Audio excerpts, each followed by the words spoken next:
Hi, I'm Josh Bell with the Miami Marlins. I wear NeuroGuard to help with strength and coordination when I'm in the weight room and help with balance when I'm on the baseball field.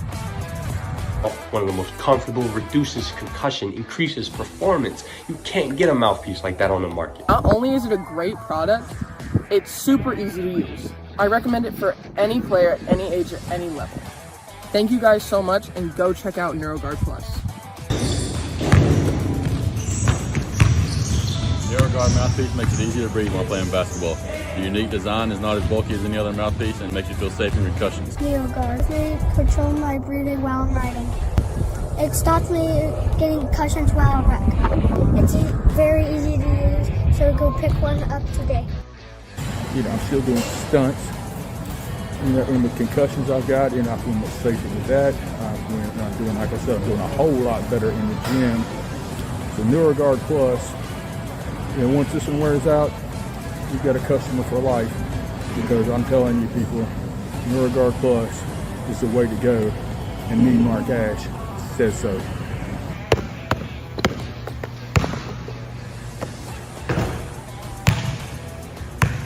Parents, kids, coaches, NeuroGuard. It's the future. Stay tuned. All right, everybody, now's the time. Brown right, motion, tailback slant. Let's put the women and children to bed and go looking for fun, all right? On one, ready? Go, 13! Coming up, go, 13! Hey!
Oh, we cannot wait for this one. Intern Noe, the pro, will be here with me here in studio. But first, it's time to hit our pre-games. Grant Goodwin, Coach X, and I break it down. Our Central Texas crew breaks it down. Chris Welch with his picks, and Kevin's Corner, all starting right now on the pregame show.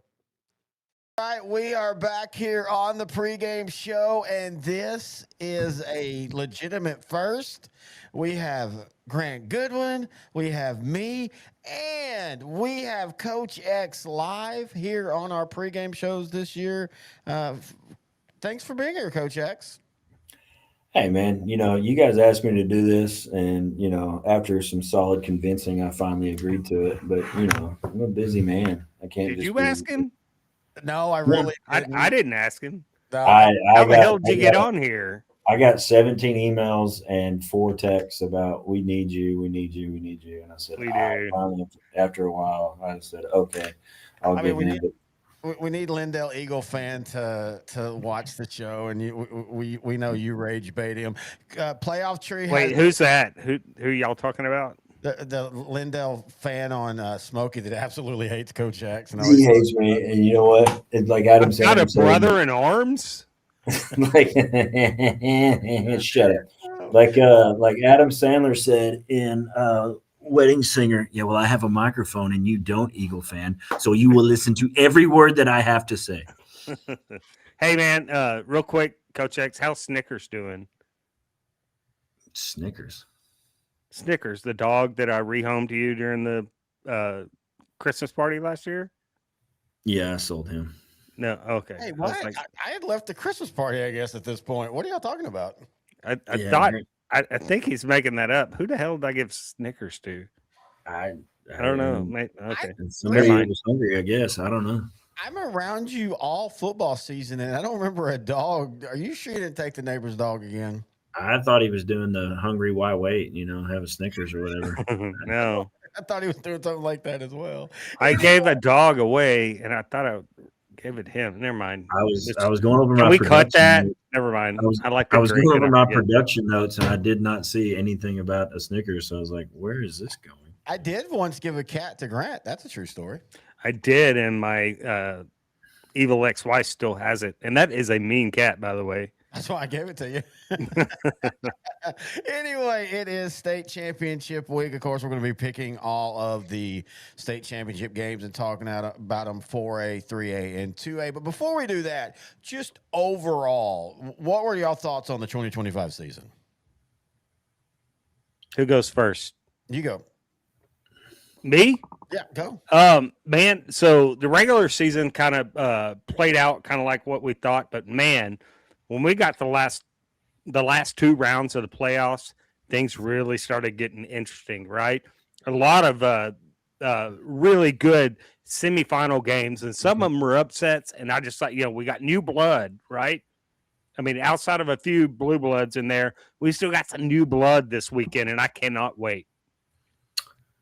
Yeah, it was just good to be back coaching football after that trip through the Pacific Northwest. There's a lot of weird women up there, dude. I'm just telling you right now. But they're usually kind of easy, right?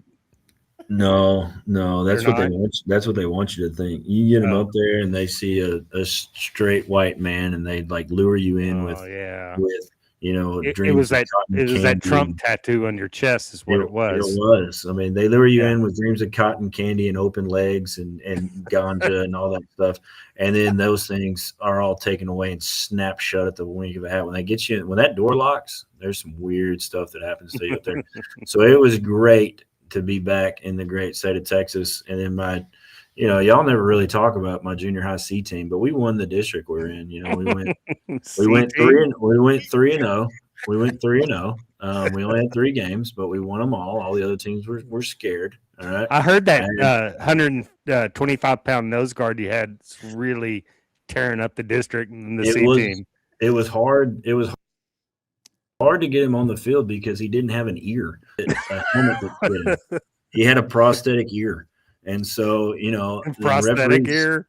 Did he hear through it? He couldn't. I mean, we tried. Like, I was going to make him the quarterback, and I was going to speak into the ear and see if he could hear me out on the deal because we couldn't afford the communication system. It didn't work. It didn't work. Y'all don't have the Apple iWatches on the C team. We don't have that. We had the Apple. We had the eye ears, and so we tried that. Which was Mickey Mouse ears. It was, dude. It was that, and so Civil War thing that stuck out. His prosthetic ear kept coming off every time he got hit, and we'd have to tell him. And then, the weird thing is they had a 125-pound nose guard, but a 275-pound running back. So it's the dynamic of the junior high C teams that are always fun. We had a 275-pound running back who runs like a 8-second flat 40 is the superintendent's kid, right? So you had to put him back there. He's really hard to tackle. It's like it was like a Vader from WWE, dude, if you remember Vader. But yeah, we did have a one-legged deep snapper too. He snapped it and he rolled. He was pretty good. But other than that, I can't wait to see this C team when they get up to varsity. Hey, they'll be ready to go. Those guys would stick you. All right. Oh man, can you get us sideline credentials to see one of y'all's games? We play on Thursdays. We usually kick off around 4, so it's going to probably be tough for y'all to get here. But we'll figure or figure it out. No, it's the seat. But when they make it to varsity, will you get us sideline passes so we can come see these guys? We'll do that. The varsity C team. We'll do that. Y'all have a varsity C team. Each one of them will have a little patch on their jersey of BC, and everybody will be like, "Man, they got a lot of captains." No, those guys were on the C team 6 years ago. Y'all play Huntington, and you play Paris Chisholm, Tulia and Tornilio. Anthony. If you want to impress me, instead of a one-legged snapper, give me a one-legged punter. No, dude. No, yeah. That's pretty awesome. He's the quickest in the district. Catch, snap, kick, back on the ground. Going back to the season, Grant and I, and of course, Coach X talking with us in text and stuff, we had talked about outside of 4A, 3A and down, it felt like this was going to be a year of change. Now, in saying that, we do have Munster and Shiner. That's a rematch, but I think that's a rematch everybody's kind of curious to see about. But when you look at Hamilton versus Joaquin, and then especially 3A Division I, and of course, we'll get into the actual state championship when we pick that one. But just 3A Division I was the most interesting because you had so many powerhouses. And yet, at the end of the day, Yoakum is one of the teams that just kind of survived maybe the toughest region. Yeah, for sure. I mean, Yoakum Region 3 and 3A Division 1 is a monster.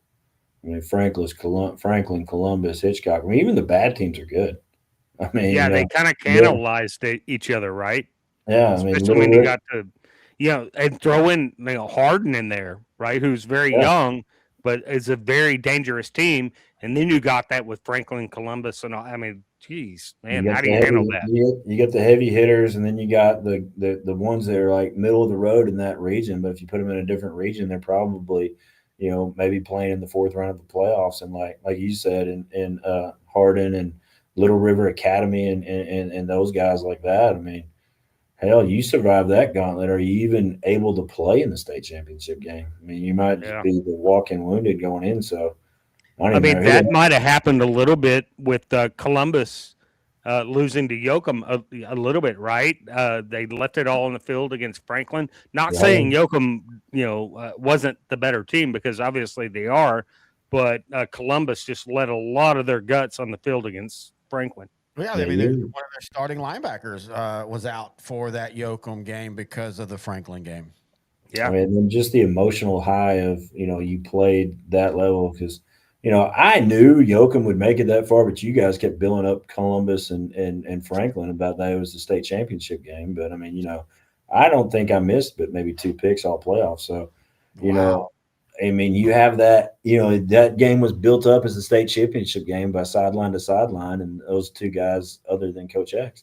So, I mean, those kids go from that to, to the I almost missed my my Joaquin over Refugio pick. I was close to losing that. I thought there for a while that Refugio was going to win that game, and I was like, I'm going to look like an idiot. I mean, I picked Joaquin like nobody else. Yeah, did. Me too. Me too. I think I don't discussed that. I don't think there was a whole lot of people in the state who didn't think Joaquin would beat Refugio. I mean, just you and I, really, to be honest with you. It's Joaquin. Terry picked Refugio by like 35 or something like that. Yeah. What an idiot! I know. Yeah, I know. It's all right. Man, he's still learning. He's only been in this for 35 years. I've been so reading. He'll get it. Just like Grant's parents reading how to, teach a retarded kid, I've been reading how to ball. I'm just trying to figure it out. But it is funny though that 2A Division I. Wait, did you just bring up the book that I found in my parents' house? That's become such a thread this year. Everybody talks about, like, they legitimately on our Discord, which if you join our Patreon, you can see on Spooky Messages. Everybody thinks that's a joke, like you're just making that up, but that's a real thing. No, I have the picture of the damn book. Yes, he does. Which I will confront my parents once again at Christmas. But anyway, going back to 2A Division I, and we're not going to talk realignment now, but in saying this, it is crazy that this is a division that's getting 2 first-time state finalist teams, and then when the numbers came out today, Munster and Shiner are moving up to 2A Division I, and it kind of feels like we're going to get a repeat of what we're having in 2A Division II and 2A Division I next year. Oh yeah, there's a good possibility of that. I mean, that's a great game. Just the square-headedness of that game. Shiner versus Munster. I mean, the beer makers, Bowl, right? Yeah, the beer makers versus the cheese makers. I mean, come on, dude.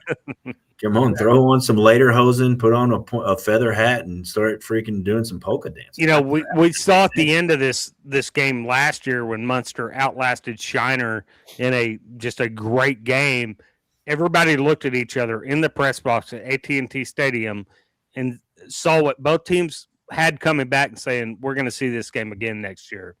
And lo and behold, here we are. But the crazy thing is, yes, but then that still was one of the toughest divisions in the divisions that Right, we yeah. all around. I mean, you look at just Yeah. what Munster had to do to get through to Region 2 and then to survive Groover, which, man, Groover did everything right in that game. Even Coach Carney said it, and you'll hear it on the pregame for that one. Groover outplayed Munster, but, I mean, Munster has that championship pedigree. Well, I was talking to a guy from Munster at the Gunner Wall game. He was an ex-Gunner guy, and he had a kid that played for Gunner, moved to Munster, and he was talking about that Munster Groover game. And I said, man, that Groover defense was pretty darn good, right? And he said, yeah, they were a lot better than what we thought they were going to be. Yeah. And that summed it all up because Groover's defense was low-key one of the best defenses in the region, if not in the state.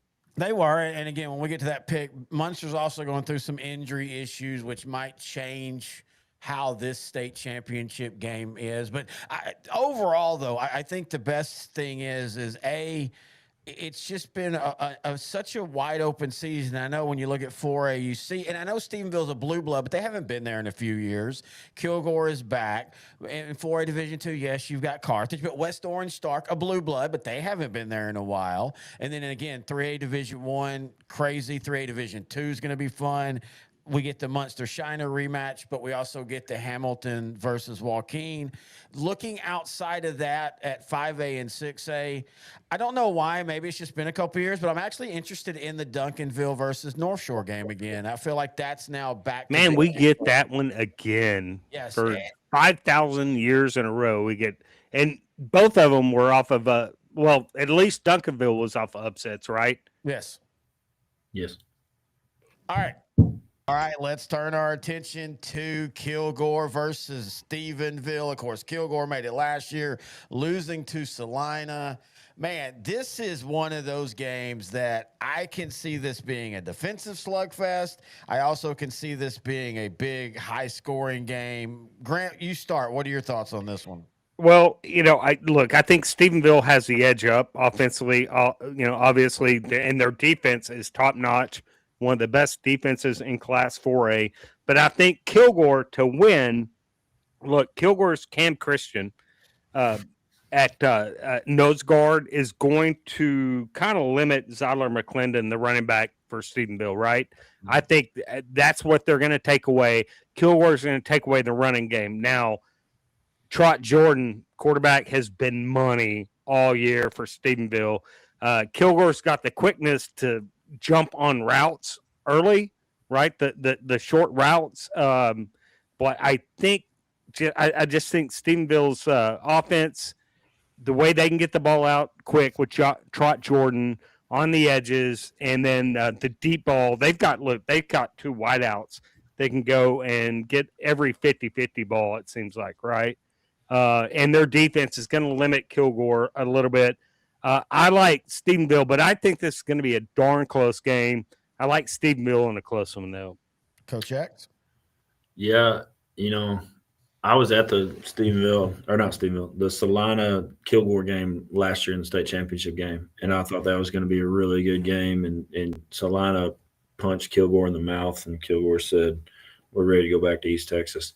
And I don't know that it will be any different. I mean, Stephenville beat Ruston, who beat Longview. I know, like really, football's all about matchups and all that. I don't know that Kilgore will be the best team that Stephenville has played all year, and I think Stephenville will be the best team that Kilgore has played all year. I really do think that. Well, they did play Carthage. They did play Carthage. I'm a big Carthage fan. I'm not so sure Carthage could beat Stephenville.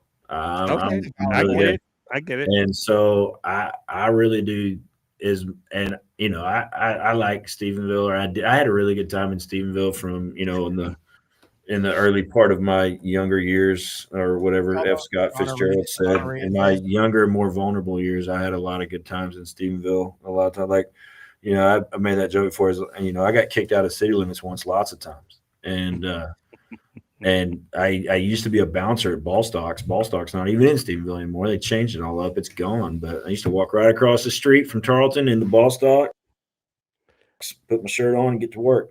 But You know what? I went to Weatherford College my freshman year, and we used to go to ball stalks all the time. I wonder if you probably kicked me out once or twice, because I got kicked out once or twice. I probably kicked you out more than once or twice.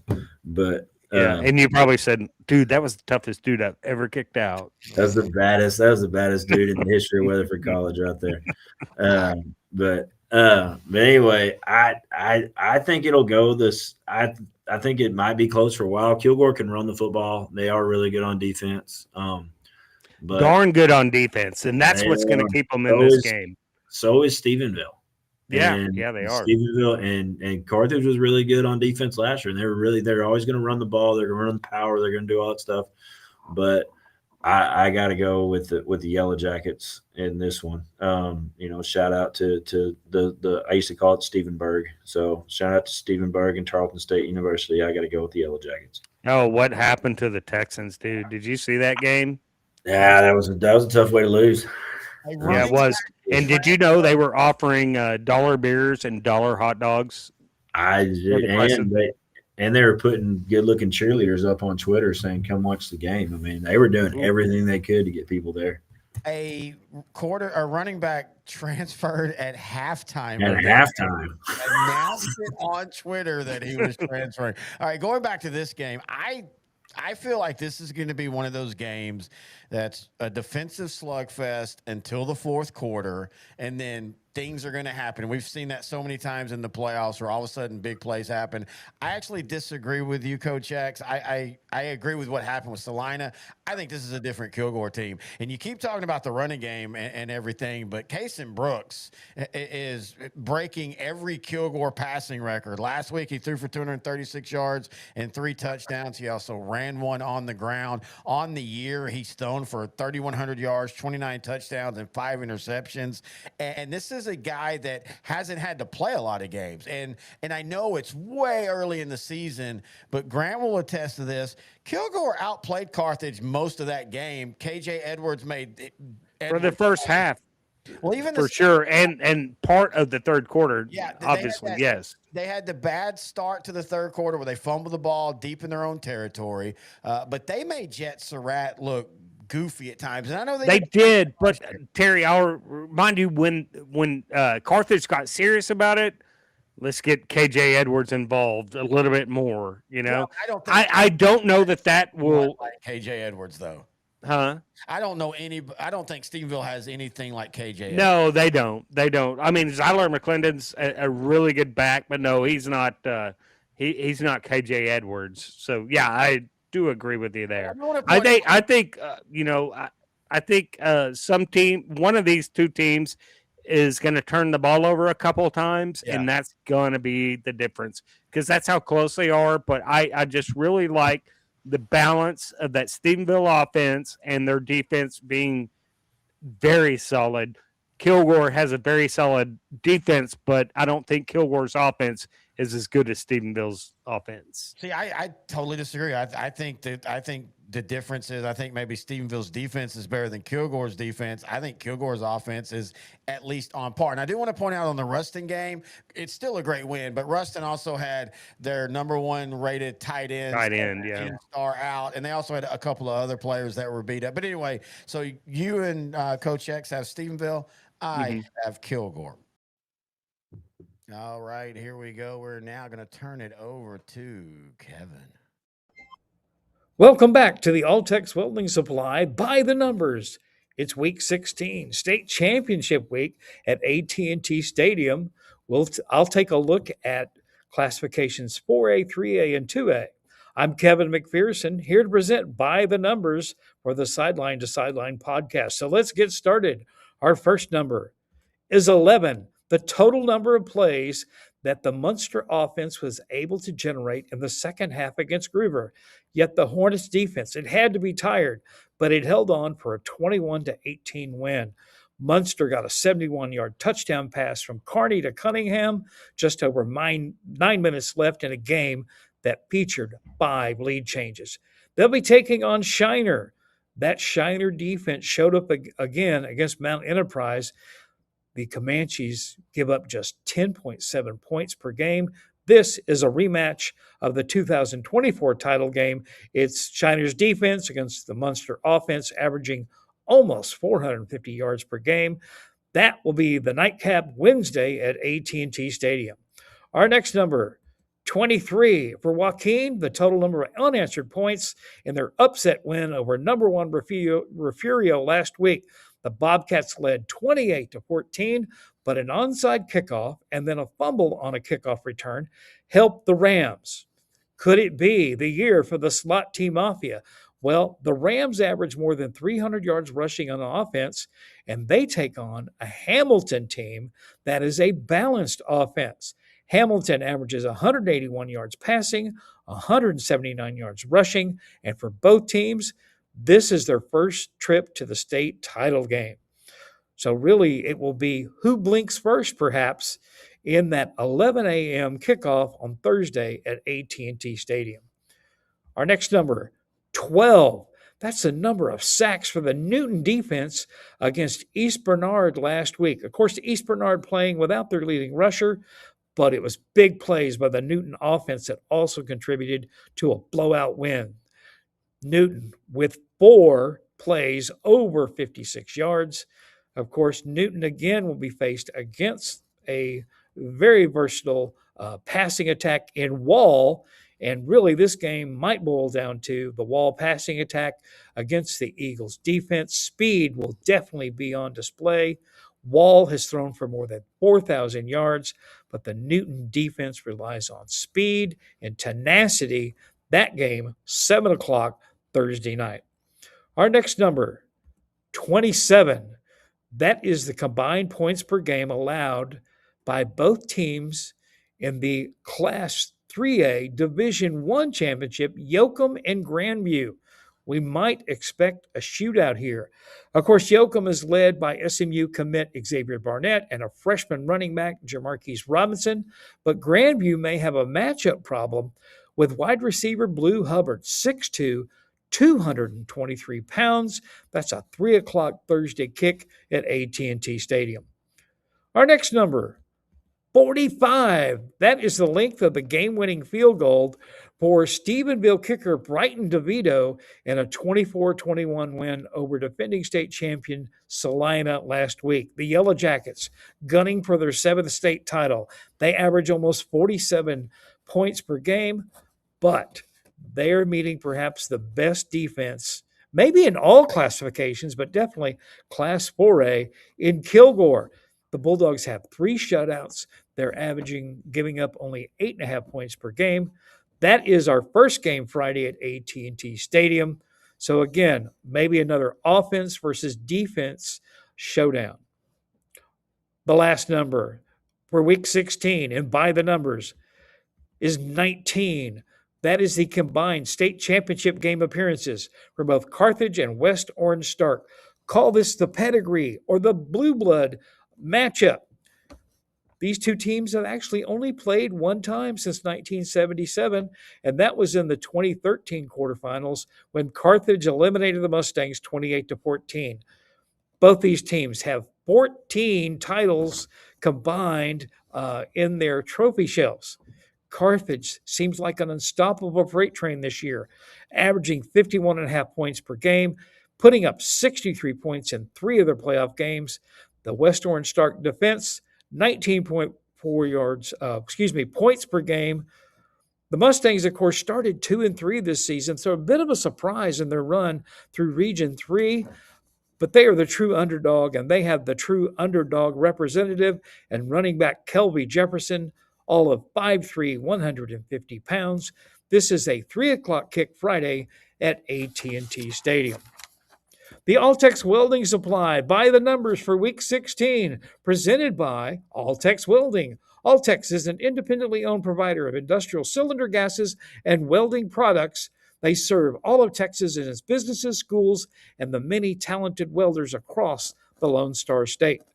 Now, back to Grant and Terry on the Sideline to Sideline podcast. Hey, everybody. Welcome back to the Central Texas Football Podcast. I'm Kenny Heath coming to you from the worldwide headquarters in Huron, Texas. And joined with me always is Mr. Ryan Fox. Ryan, how you doing, buddy? I'm doing well, sir. It's state week, most exciting week of the year, and I'm doing fantastic. How about yourself? Doing great, man. It's kind of a big day. We'll talk about it here in a little bit, but the cutoff numbers came out for UIL. That's state week, realignment. That's always, I love realignment, just trying to guess. It doesn't matter, no matter what I guess, what's going to happen. It's not going to be right. Whatever school I think should be in what district usually doesn't happen. Last year, I think kind of went the way I thought it would with Whitney, just being with these schools around the area. But, they have taken Whitney up north with the Dallas schools.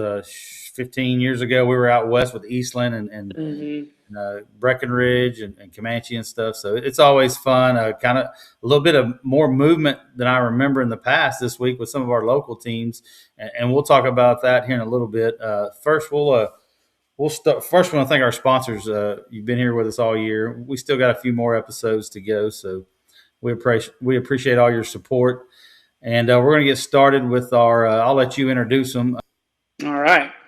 And then our final of our 3 Central Texas. Oh, hold on. That game is 3:00 Thursday, correct? Yes, sir. 3:00 Thursday at AT&T Stadium.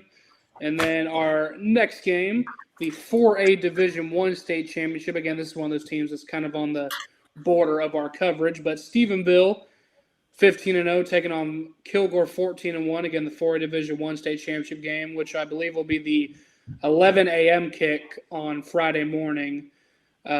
Kilgore was in the state championship game last year, and they kind of ran through that east side of the bracket last year too, and they ran into a buzzsaw in Salina last year and lost that one. I believe it was like 49-21 or something like that. Mm-hmm. And I think they're kind of running into another buzzsaw here with Stephenville. Now the team beat Salina last week 24-21, but that was a hurt Salina team.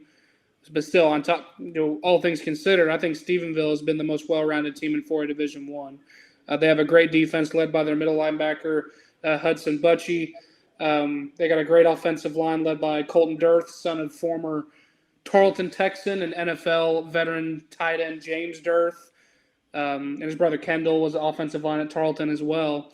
And then, Trot Jordan, quarterback. They have a lot of weapons. They're very well-rounded. I really like this Stephenville team.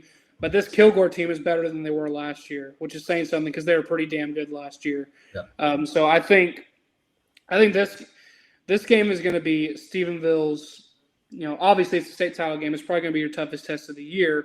But with this Kilgore team, they've been phenomenal. They've given up I think they have given up 17 points total in the playoffs. And I think in their last 4 games, they've shut out their opponents. So that is going to be, at the very least for Stephenville's offense, this is going to be their biggest test because this is probably the best defense that they played all year.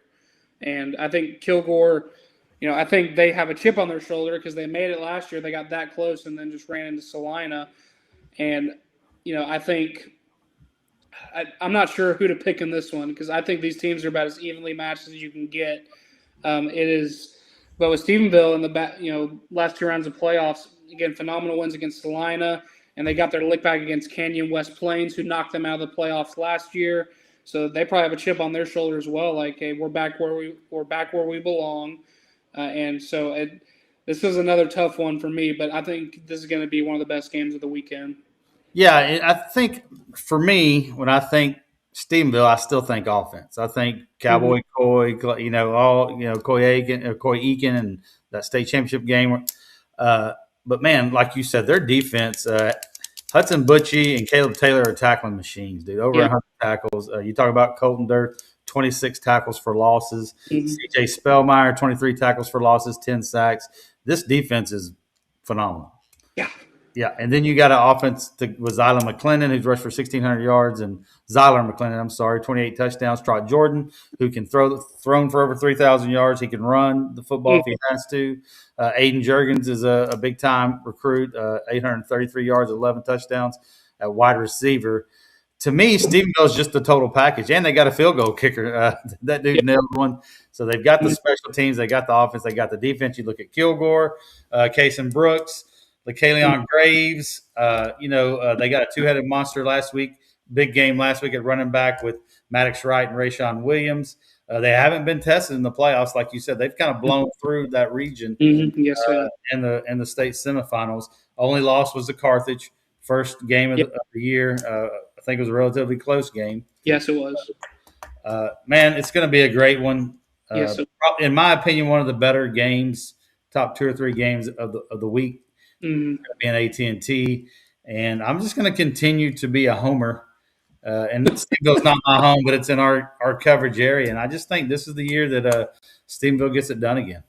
I agree. Stephenville's been my state championship favorite in 4 Division I pretty much since the beginning of the season. They've been, just phenomenal on both sides of the ball. I like Stephenville in this one, but boy, they're going to have to earn it, especially against this Kilgore defense. And I think their defense is going to have to step up to what's a really good Kilgore offense on the other side of the ball too. But I agree with you. I think this is a top 2 or 3 game of the entire week. But I like Stephenville in a very, very close one as well. I think this is going to be like a 28-24 type game. I think it's going to be a phenomenal one. Yeah, I think it's going to be. Hey everyone, Chris Welch here with High Plains Sports Network. Hey, let's talk about now 4A Division I matchup between Stephenville and Kilgore. I tell you what, Stephenville took care of the Region 1 teams, knocking off Randall out of Canyon ISD, and then they turned right around and knocked off West Plains. I tell you what, that was a great ball game. If you didn't see the West Plains Stephenville game, you talk about halftime adjustments done well. Stephenville did that down at the half, but I tell you what, they came out and just rolled West Plains.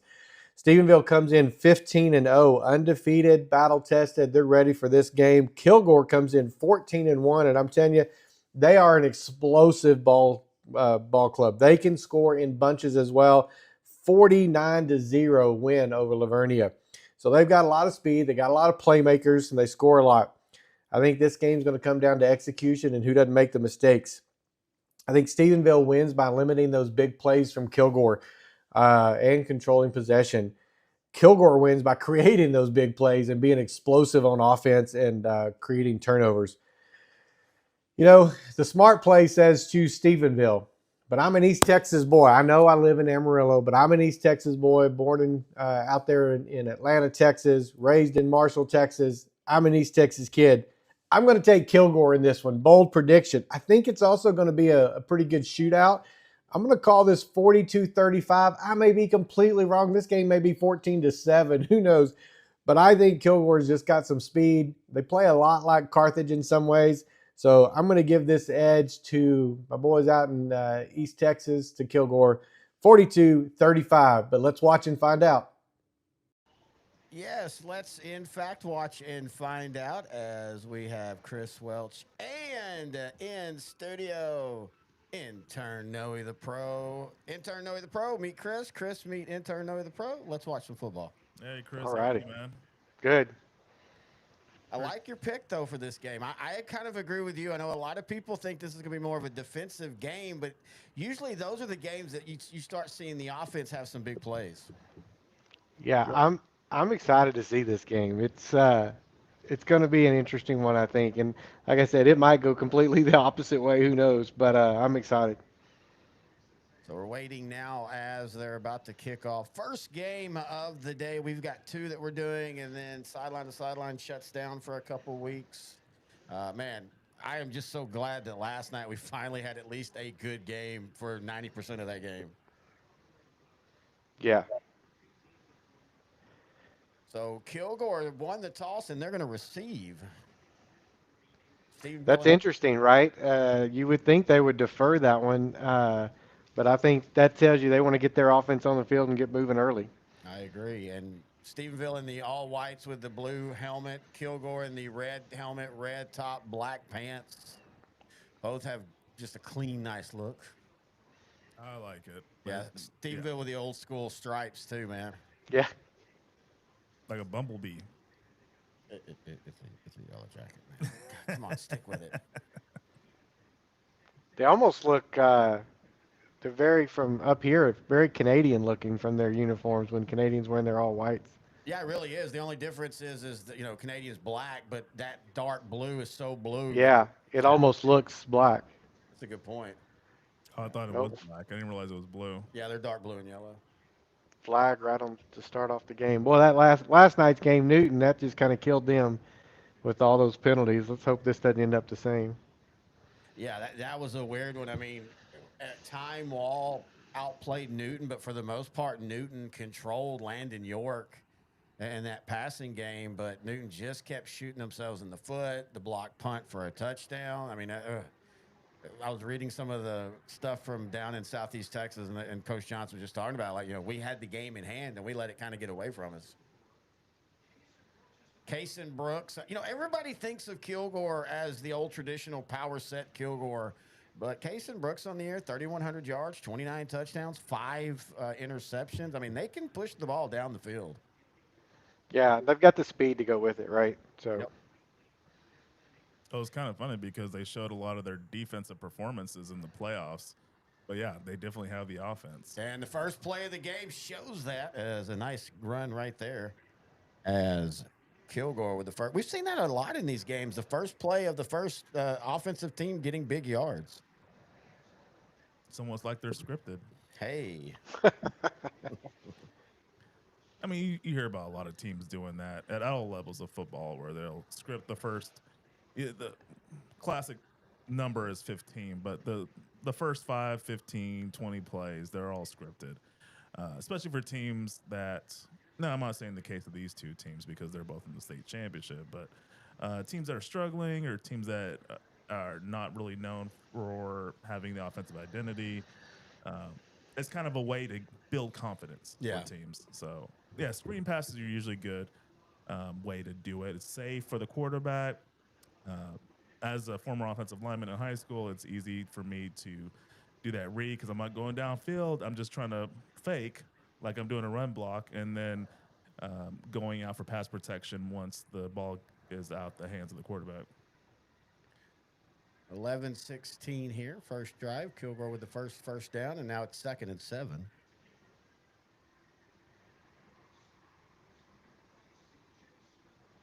They haven't really been talking about the attendance this week. I'm kind of wondering if maybe it wasn't as good yesterday because, I mean, we saw tight crowd shots, but you didn't see the overarching crowd shots like they normally show. Yeah, typically, though, Wednesday and Thursdays are low days. Friday, it really starts to pour in. And then, boy, Saturday's just a whole other ball game out there. Well, and to be fair, I think being, on TV, Yeah, the bigger schools. Free. This is the first time it's been free where you didn't have to have cable. Oh, interception. Wow. Oh, I guess. Yeah, he's a little ahead of us. Okay. Oh, sorry. Yeah, well, that's payback for yesterday. Yesterday, we were ahead the whole time. Yep, interception. And Stephenville with the first big play of the game. This is very reminiscent when they last won state against Austin LBJ. I think it was the 3rd or 4th play. They created a turnover and took off from there. That's Kilgore's quarterback's only his 6th turnover of the interception of the year.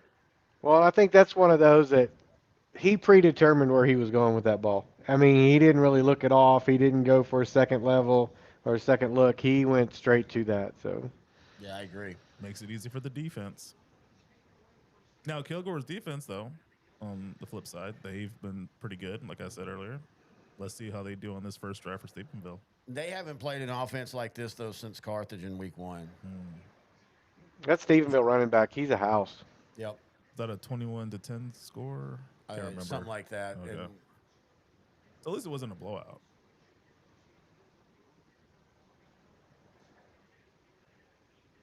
A move in from Argyle. That's right. Did Marshall used to have stickers on the helmet? No. No? Okay. So I went to Urban MacArthur, and they did. And I don't know. I typically like a clean helmet. So part of me liked getting the sticker because I did something, Yeah. But part of me is like, I kind of like just seeing the helmet nice and clean. I don't mind the stickers if you uniform them, but when you have the players put them where they want, it gets to look really, really weird. Agreed.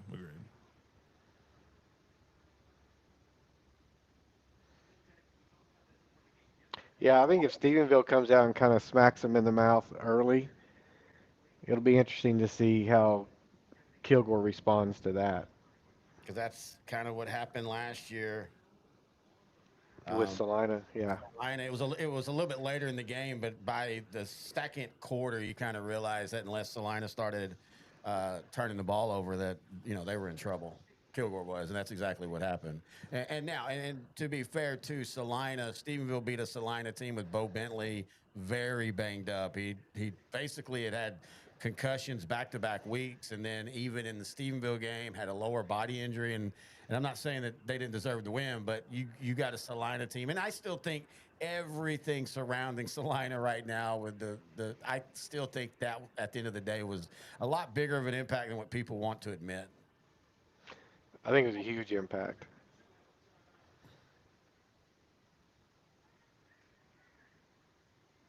Stephenville stacking it too. 9:35 left here in the first quarter. They intercepted Kilgore for the first big play of the game.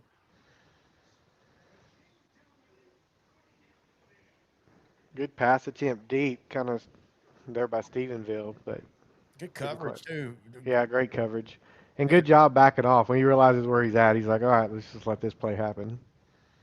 Man, Wall, you want to talk about there for a moment when Wall had that huge pass interference on like 3rd and 18. And man, if you just don't let them catch the ball and tackle them, you're assured to win the game. Now, of course, they ended up winning, but man, Newton made it crazy at the end of that one. Big 3rd down and 2 here. And a first down. What year is McClendon? Is he a junior or senior? That running back. I don't know, actually. Let me look. Stephenville winning the line of scrimmage early on. That usually leads to team success at all levels still. Let's see here. He is a junior. Man, he's a house.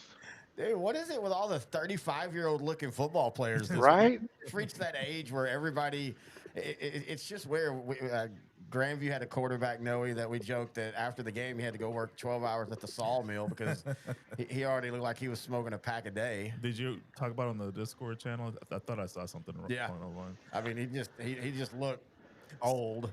So when I saw this offensive formation, I immediately thought screen pass because the wide receivers were lined up behind each other. Yeah. And that's one of Stephenville's big things. That's kind of, even as they have had different coaches, the wide receiver screen and whatever you want to, the one-on-ones is a big part of their offense. Go. That was a big defensive stop right there. I see a lot of bleached blonde Stephenville players. Yeah, they do the South Lake Carroll tradition of bleaching their hair at the playoffs. Okay. I would not have had fun with that as a kid. So, Chris, do you really think that in the 80s and 90s in Marshall, if we'd have rolled out bleached blonde hair, what would have happened to us? We'd have been excommunicated from churches. And And Coach Parker. Oh, God.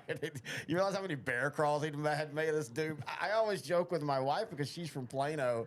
And she'll say, well, this when I was a kid, I'm like, yeah, we didn't do that in Marshall in the 80s and 90s, man. It's just not what you did. No. 3rd down and 10 now. Kilgore needs to make a stop here. Boy, he has a cannon of an arm, but he overthrew it. And you see that almost every game. The quarterback's very, very full of adrenaline, trying to make the big play early. They're going to go for this. Yeah, I figured they would. I like the call. I mean, you're in no man's land. What's the point of You punt? are. The most you gain is maybe 15 yards, right, with a punt. Oh. Use your word, Terry. No man's land. Yep. Kilgore's defense. Pressure. Oh. Don't face mask. Okay, good. I know. I saw it too. I'm like, oh, don't face mask. Hang on, I'm gonna real quick.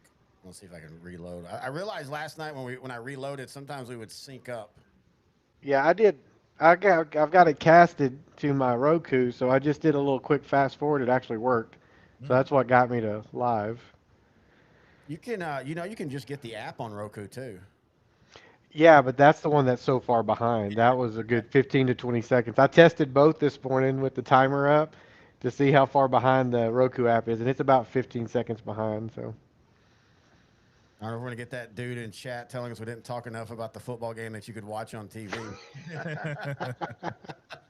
Yeah, we had a conversation about the Roku because I have a Roku as well, and you and I watched Red Zone on Sunday, and I timed it, and I'm exactly 90 seconds behind you. Oh wow. So he'll mention an interception or a big play, and I'm like, wait, what? What are you talking about? I haven't even Quit spoiling the game for me. Yeah. Oh no. There was a time when he was ahead during the Cowboy games, and he would do the same when I would tell him, and then he would just keep doing it on purpose. I don't recall He that. would say stuff like, "Oh, you're gonna love this play, or you're gonna hate this play." I don't remember. I don't remember that at all. So we got a commercial now. Yep. I love the Victory app. I they started it for the Stars. Now the Rangers are on. I see a day when the Mavericks will move on there. And again, finally providing the high school broadcast completely free, I think is awesome. Yeah, so this is the first year they've done that, right? Because it's always NFHS before. Well, it was Fox Sports, and then when Fox Yeah, I guess it was Fox collapsed, and then they had that other.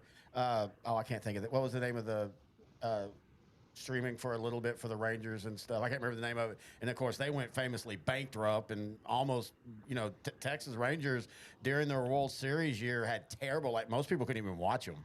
And then finally, the Stars created the Victory app. They brought the Rangers on, and now we've got the high school stuff. And eventually this will all probably cost, because the Rangers does cost, but it's $100 a year. I mean, you break that down, like my parents watch every Ranger game. They're getting their money's worth out of that. Yeah. There's Canadians look right there. There's Canadian. Nice. That's nice. That's West Orange Start. Looks like kind of like Seattle last night. Yeah, I like that. No, that was a good Seattle look. I always crap on them because they don't do their original look.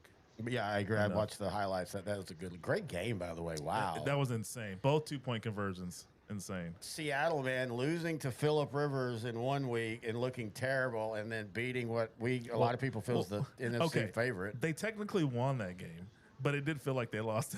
Well, I mean, yeah, you know what I mean. He almost wanted to give Indianapolis that win. They just looked terrible offensively in that game. I like this little stat right here on the defenses for Kilgore, 35 takeaways. Amazing. Wow. But look at Stephenville, 43 sacks. I wish they had another line for like pressures, because Terry and I talk about it a lot.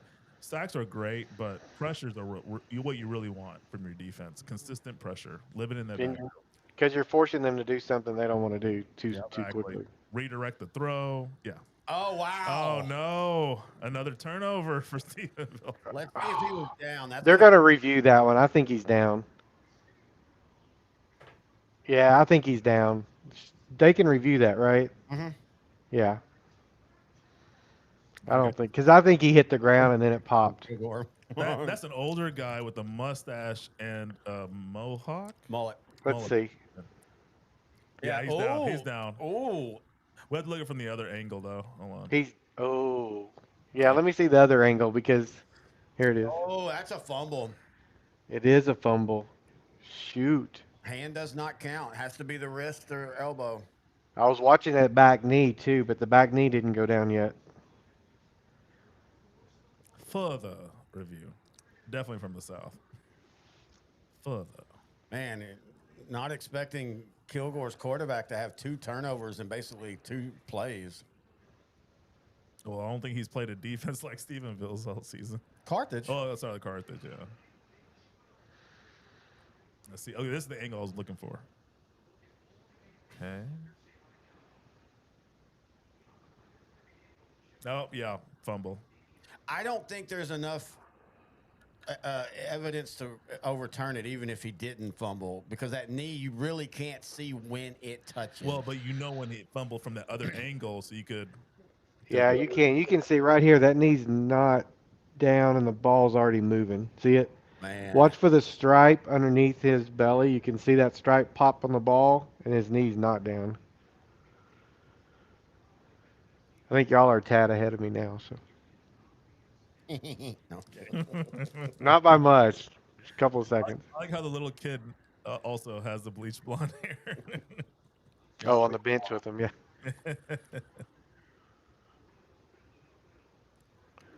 That was the right call. Man, 2 turnovers.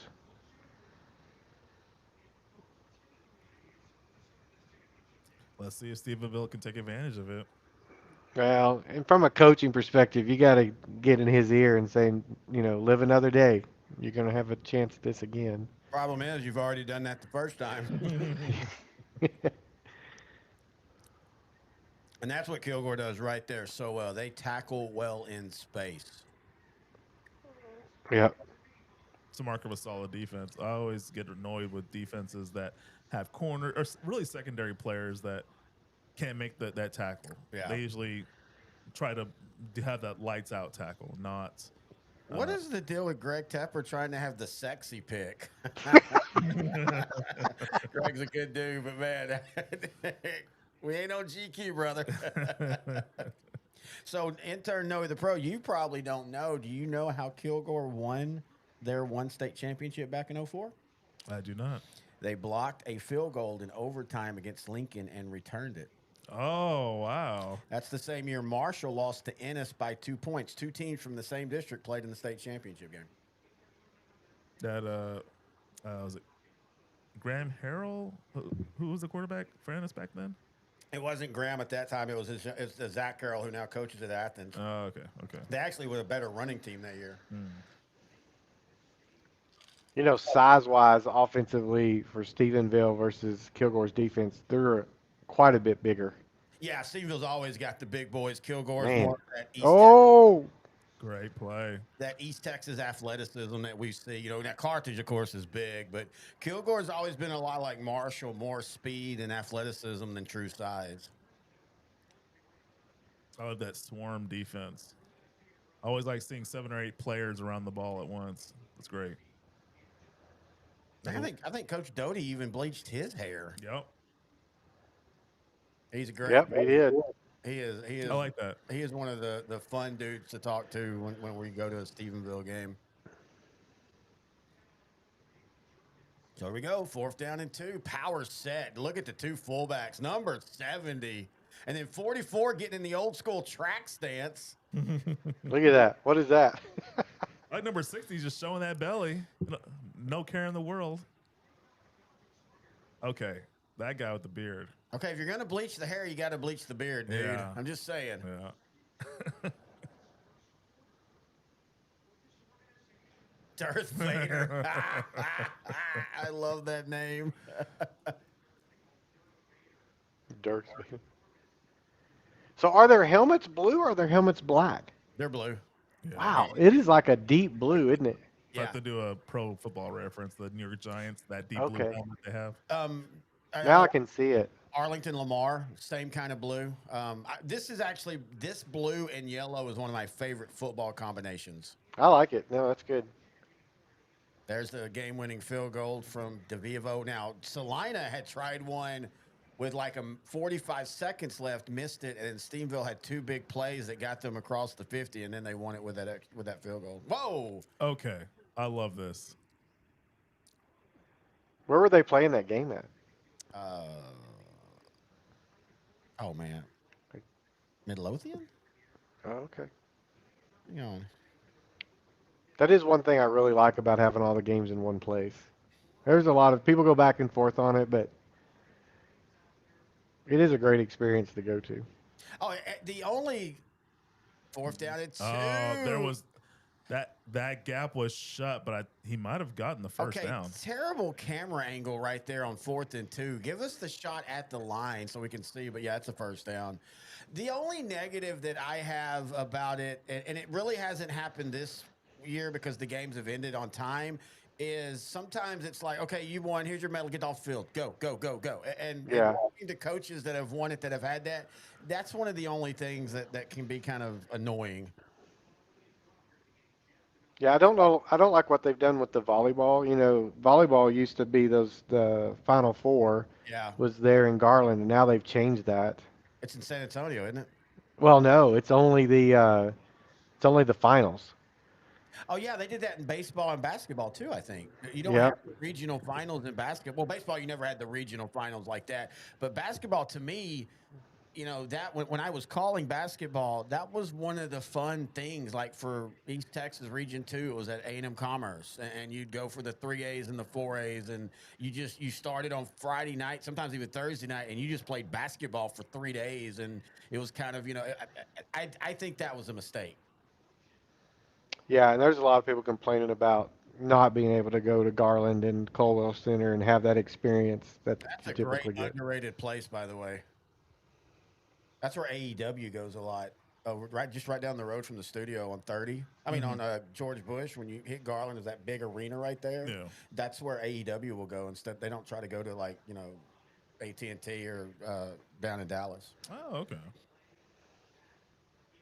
The other thing that drives me crazy is some of these UIL rules. I hate that it ought to be across the board. If you win your district, you get to host your game, your first playoff game. I think we're going to get to there. I think, you know, they're already doing that in 6A and 5A. I think Right. eventually That's get what I'm saying. I don't know why they do that all the time when they make those rules for 5A, 6A. I get it. Big run here, Trot Jordan. I think that's the testing ground. Now, in saying that, Marshall has not had the most success at home in the playoff games. Man, who would have thought that Huntsville would be a team that just sticks in Marshall's crawl the last 10 years? It's crazy because famously Marshall played them back-to-back years in 88 and 89 and beat them. Yep, killed them. But since then, Rodney Southern, the former Marshall coach, went down to Huntsville, became a power, beat Marshall in that famous region final where there was a possible pass interference on the 2-point conversion. But, man, it's crazy how Marshall has struggled against them. And as we were talking about last night, Marshall was 100 students away from dropping to 4A. But I don't know what's better. I mean, the 5A Division II region's stacked, but if you're in East Texas and you're Marshall and you drop down, you're getting Kilgore, you're getting Chapel Hill, you're getting Lindale. I mean, it's just as tough as that 5A Division II district that's kind of weak. Yeah, we've talked about this before. You know, I think some of the best football in Texas is played in that 3A, 4A their area for sure. Let me get rid of this ad. The one thing about the UIO stats, they have those pop-ups. I mean, this team, you know, outside the 2 turnovers, the total yards are almost even. Kilgore with 41 and Stephenville with 37. 3:42 left scoreless first quarter. Oh, I don't have the stats up. What's the time of possession, though? It's over the top for Stephenville. Oh, it has to be over the top. Huh. Actually, it might not be up there. Right now, they say it's 2 minutes and 56 seconds for them, 1:49 for Kilgore. Yeah, I mean, right now it's like 3 minutes left in the first quarter, so that's definitely behind. I think Stephenville's probably had the ball for about 7 minutes. So That's what it feels like. I mean, Kilgore had it for 4 plays and then 1 play, so it has to be. Yeah.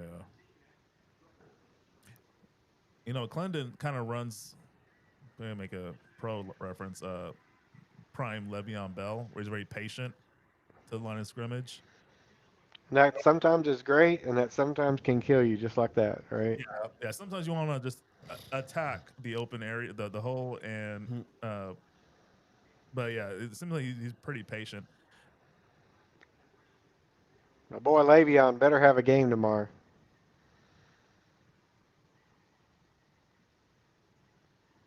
So what are y'all's predictions on the first round of the college football playoffs? Well, I think A&M wins a close one, but I think they match up well. As long as the right A&M team decides to show up and play. The one that played right after halftime against LSU, the one that played right after halftime against South Carolina, that's the A&M team I need to show up. That's crazy for an 11-1 team. We have to ask ourselves, okay, which version of this team is going to show up?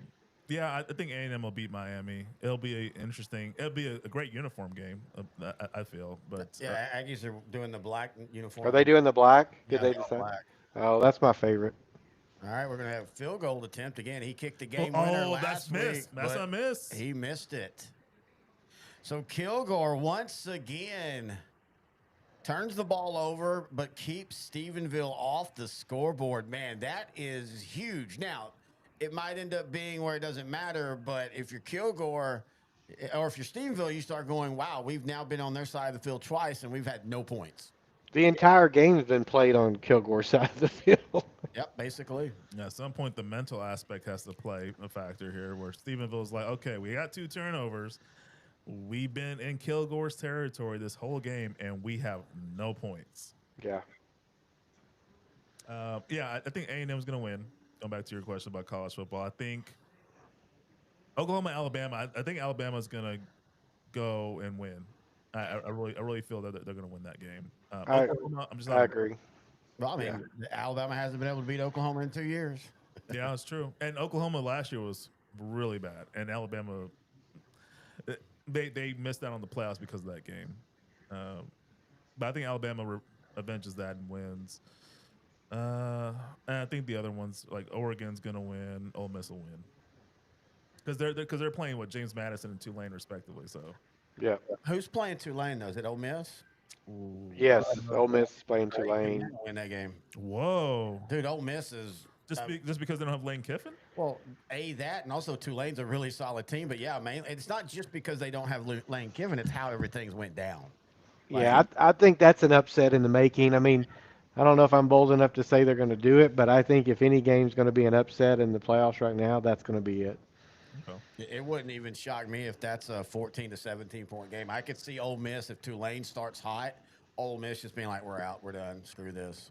Yeah, because I think offensively, Ole Miss is in trouble. You know, you don't have the one thing like Lane Kiffin or don't like Lane Kiffin, which I'm not a huge fan of, but offensively, he could coach them through any of that. Without that, I think they're going to be in trouble.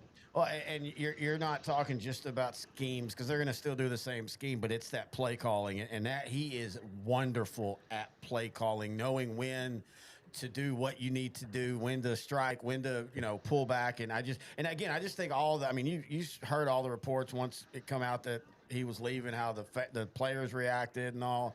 I would be very shocked. Maybe they do they use that. It's us against the world. We'll never know, but. I'm more all curious about where Texas Tech ends up in all this because I love that they're there. But when I looked at the All-American, here it is. They're showing the Lincoln versus Kilgore.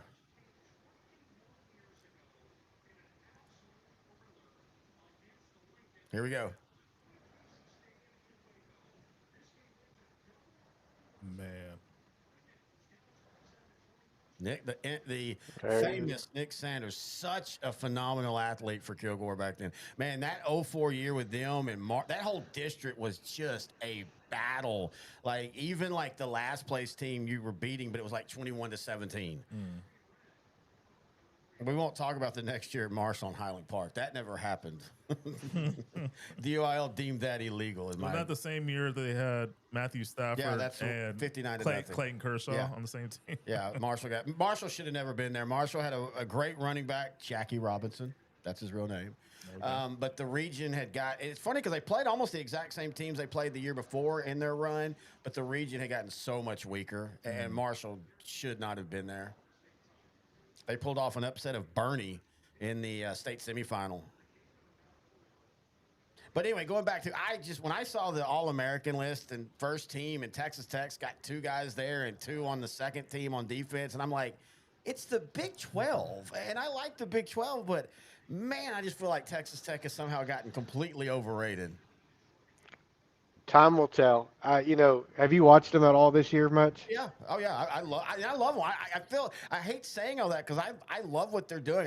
I have Joey McGuire, one of my favorite coaches when I used to deal with him when he was at Cedar Hill. I like how they're paying players, and they stepped up, and they have a T. Boone Pickens type of guy for them now. But I just don't feel like, again, they have not played offenses that they're going to see in the playoffs, in my opinion. That is true. Because won't they get Oregon if Oregon wins? Now, they'll get the best wild card team essentially. So I think that would be our at-large team, I guess. That's right. They reseed, don't they? Yeah, I love that. So whoever the seed is, it should be Oregon. Yeah, because I think Ole Miss is 6. Yeah, so that makes sense. Let's see what they do in the quarterfinals because. You're very valid in your point. Like Texas Tech hasn't played an offense like they will see when they play in the playoffs. So let's see how they do. They destroyed BYU because of turnovers in both games. and they destroyed Utah. Basically, similar reasons, but their starting quarterback was hurt. Yeah. So Kilgore's Yeah, on offense. They have to punt. Yeah, good defense again by Kilgore. And by Stephenville. Kilgore's a little rattled right now. They can't get any momentum going. They can't get anything kind of moving. I mean, it's a repeat of the Salina game of last year. Now, this for the first time, they're going to get Stephenville deep on Stephenville's side of the field. 1 quarter ends 0-0. 1 quarter down 0-0. So, like I tried to explain to Chris, this will be a low-scoring game. You're stupid saying it's going to be a high score. We're going to take a quick break right here on the Watch Party.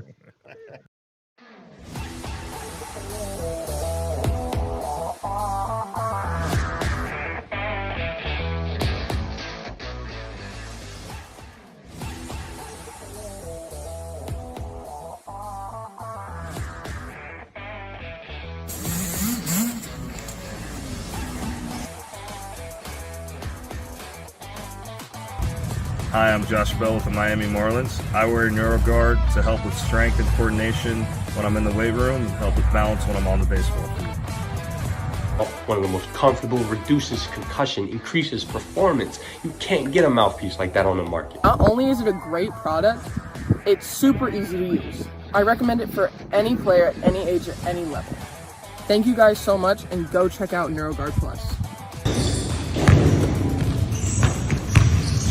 NeuroGuard mouthpiece makes it easier to breathe while playing basketball. The unique design is not as bulky as any other mouthpiece and makes you feel safe from concussions. NeuroGuard. They control my breathing while I'm riding. It stops me getting concussions while I wreck. It's very easy to use, so go pick one up today. I'm still doing stunts. And with concussions I've got, I feel much safer with that. I'm doing, like I said, I'm doing a whole lot better in the gym. So NeuroGuard Plus, once this one wears out, you've got a customer for life, because I'm telling you people, NeuroGuard Plus is the way to go, and me, Mark Ash, says so.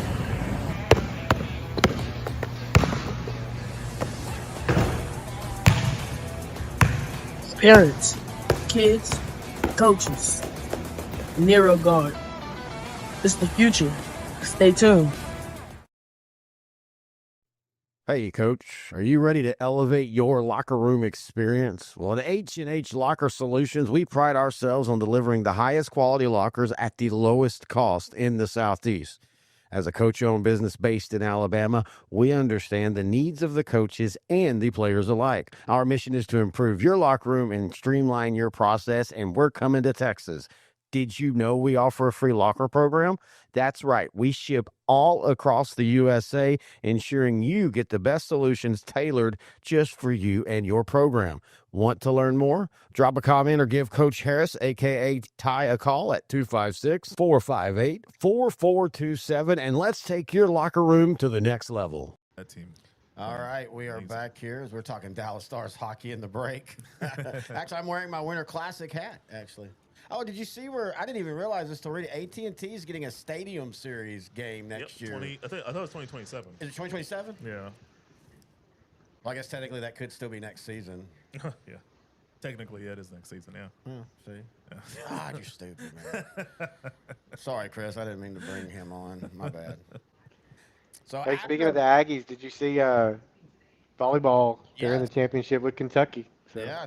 Texas got not really upset by Wisconsin, but got beat by Wisconsin. What a run Texas has had over the last 8 years in volleyball, and now A&M is starting to match that. I'm one of those as a Texas fan. I know some Texas fans always tried to act like it wasn't a big deal. I love that their rivalry's back, and I love Texas and Arkansas back. Arkansas growing, and you know this, Chris, growing up in East Texas, you had a ton of Arkansas fans. Well, for sure. One of Marshall's well-known, Ronnie Hammers, was on the 1969 Arkansas Razorback team that lost in that what they called the game of the century. So I grew up around Arkansas fans, A&M fans, so I love that rivalry's back on.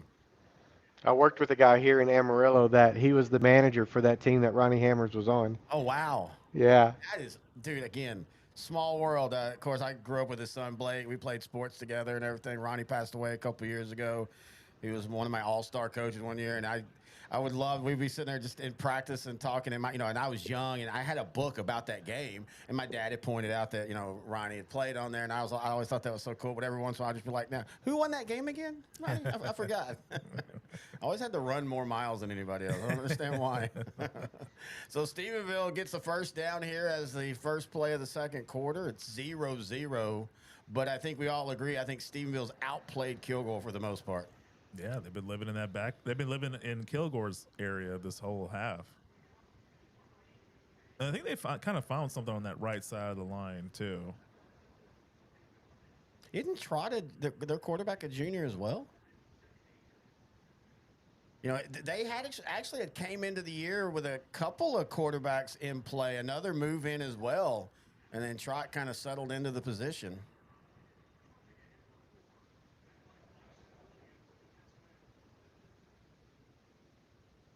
God, that offensive line is like Stephenville, yeah.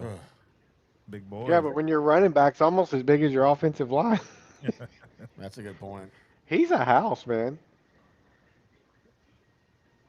I'll never forget when my son went to Eastern New Mexico, was playing linebacker. The first game I saw him in a preseason game. And he goes and he hits the running back, and they get up. And I'm like, crap, the running back's as big as my son is. That's the first time I've ever seen that happen.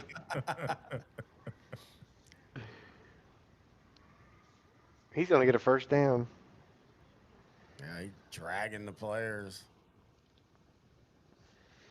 Yeah, that was the biggest shock because my son always was the bigger one on the field, at least most of the time. I mean, he's almost 6'2", played at about 225 or so, and goes to college. In that first game, he didn't tell us what number he had.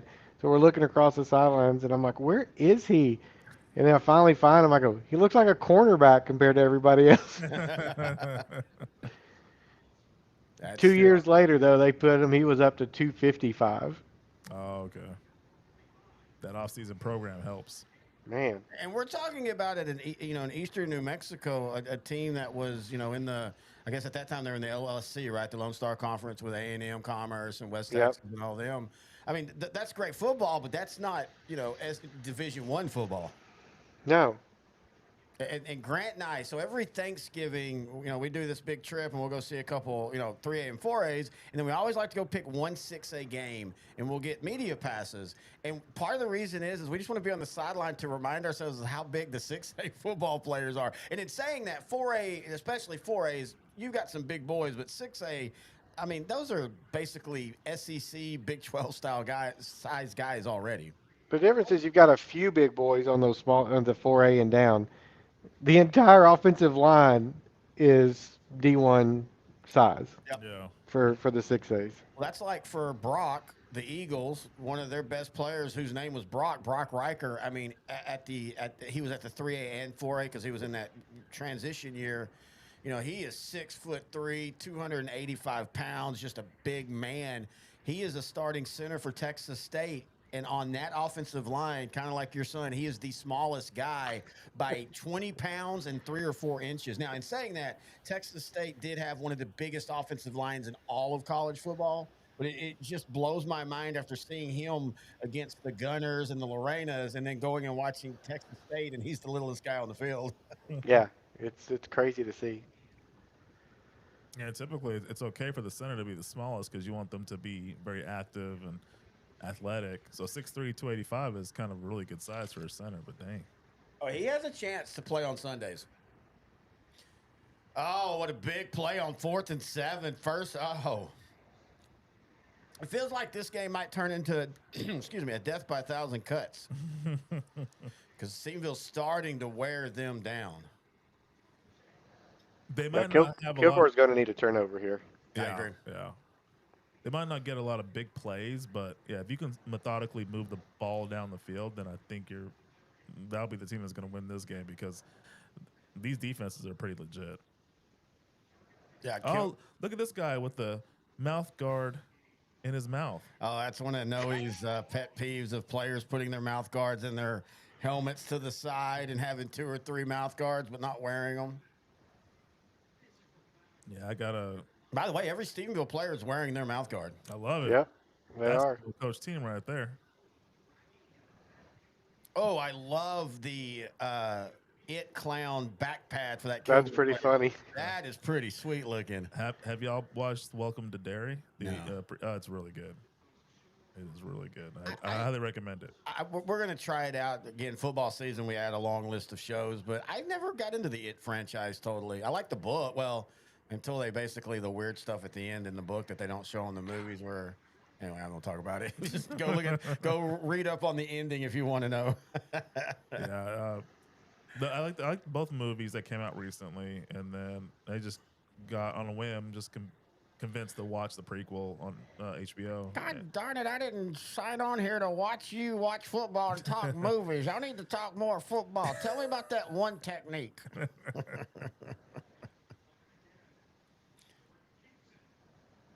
I think next year we got to do what Chris does, and Kenny did it with Central Texas. Man, they put their studio with a reclining chair, and they're all comfortable. You and I are sitting in the office chairs. Yeah, of course. That's okay though. Grant broke the camping chair, so we had to move it. Yeah. Behind the screen, we can see the Outdrink the Coverage logo. I think, Chris, you just need to start flying in and doing sideline to sideline with me. We'll just tell Grant we're not having a show that week. We just have to plan it accordingly. You know, since I work down there, I do come down, so we just have to plan accordingly. Oh yeah, I'd love to have you in the studio at some point. Yeah, I was explaining to Noah, you work for the Federal Reserve, right? Yeah. And you fly in on your own, in your own plane. No, not yet. Someday. That actually is a goal. I'm not kidding. So I keep telling my wife I'm going to get my pilot's license, but I tell you what, age is starting to tick on me a little bit. So I'm not a flyer. It's funny you say that though, because Gunter's Ethan Sloan, one of the great players of time, he's actually working to get his pilot's license. His late brother had a pilot's license, and so he's trying to do the same thing. Oh, are they calling this a fumble? Oh, the turnover you were talking about. Oh, there it is. Let's see. We're going to see if that comes back, though.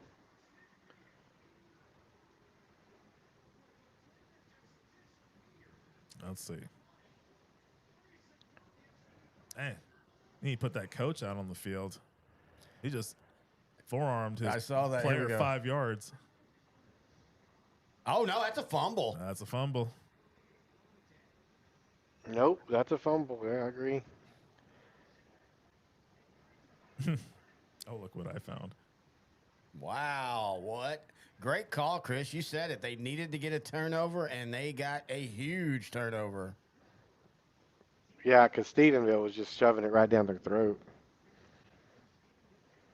Zyler's mad because he's got to go work at the sawmill tonight. That dude is just like. He did have some blonde in his dreads though. So yep. There you go. All right, we're gonna do a close. He's like, I ain't taking my whole head white. Yeah, it's blonde. It has to be. Yeah, there it is. It's out right there. You can see it bouncing. Wow. Has to be clearly obvious. One and it's not this play because they weren't held up enough. But one of the other runs earlier. One of the things I wish all levels of football would get back to is stop letting scrums just go on for 30 seconds when it's obvious the play's kind of ended and they just let them keep pushing and let them keep pushing. I think we need to get back to the era where you couldn't aid a runner by pushing him forward or just moving the pile slowly forward. Like a tush push? Yeah, I mean, that's exactly right, the tush push. And I'm not against the tush push in of itself if you can't stop it, but it's just in general. You've seen so many plays. Here we go. Okay. Play action, deep pass, first play. I'm always. Yeah, I would too. Go for it. You know me. No, I'm always. When you get a big turnover, I always believe you go for a dagger play immediately. Yeah. Dude, yeah, 100%. You've got the momentum. You've got them excited. Yes, sir. You got the other teams down a little bit, right? They just turn the ball over. Go for it. Yeah, but look at Stephenville playing that cover shell. Bracketed. They've got bracketed on both sides. Both safeties are going to bail, I bet. Yep. They're leaving that middle open right now. They are. You got 3-4 yards. They're not going to do it. That's one of the things, like at all high school levels. I mean, you'll have teams like Brock, who always seems to have a good tight end, but we need more tight end play at the high school level, in my opinion. When Bushland played Brock in that overtime playoff game, if we would have thrown to the tight end, and we had one, we had a kid, he's like 6'2", 6'3", never threw to him. If we throw to him, we win that ball game, 100%. And Bushland's really bad about not throwing over the middle anyway. They love to throw those sidelines. Man, that would have won the game that day.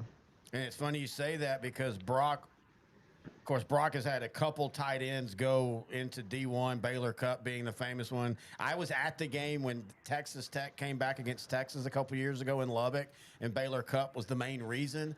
But Brock famously beat Mount Vernon, I think it was Mount Vernon, by doing the tight end snap the ball with the way the alignment was. He was also eligible, and they ended up winning the game on that gutsy call. But Brock's one of those that's always had a great tight end. Tight ends, to me, are just so underrated in the passing game.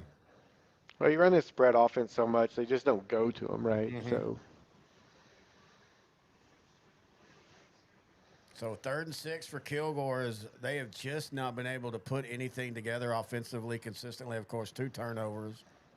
Sorry. I was going to say the second quarter's been running kind of fast. It's about 5 minutes left in the half. Nobody's throwing the ball. Yeah. Yeah, I mean, on the game, Stephenville's thrown it 9 times for 27 yards. Kilgore's thrown it 3 times for 3 yards and the interception. Stephenville has 103 total yards. Kilgore only 40. Now we're starting to see that time of possession. Kilgore has only held the ball for 3 minutes. Stephenville 13 minutes. Yeah, so you got a fresh defense out there, and you got a fresh offense. But I think the fresh defense matters more than that fresh offense because you got a frustrated offense right now. I totally agree with you there. Wow. Okay, kids.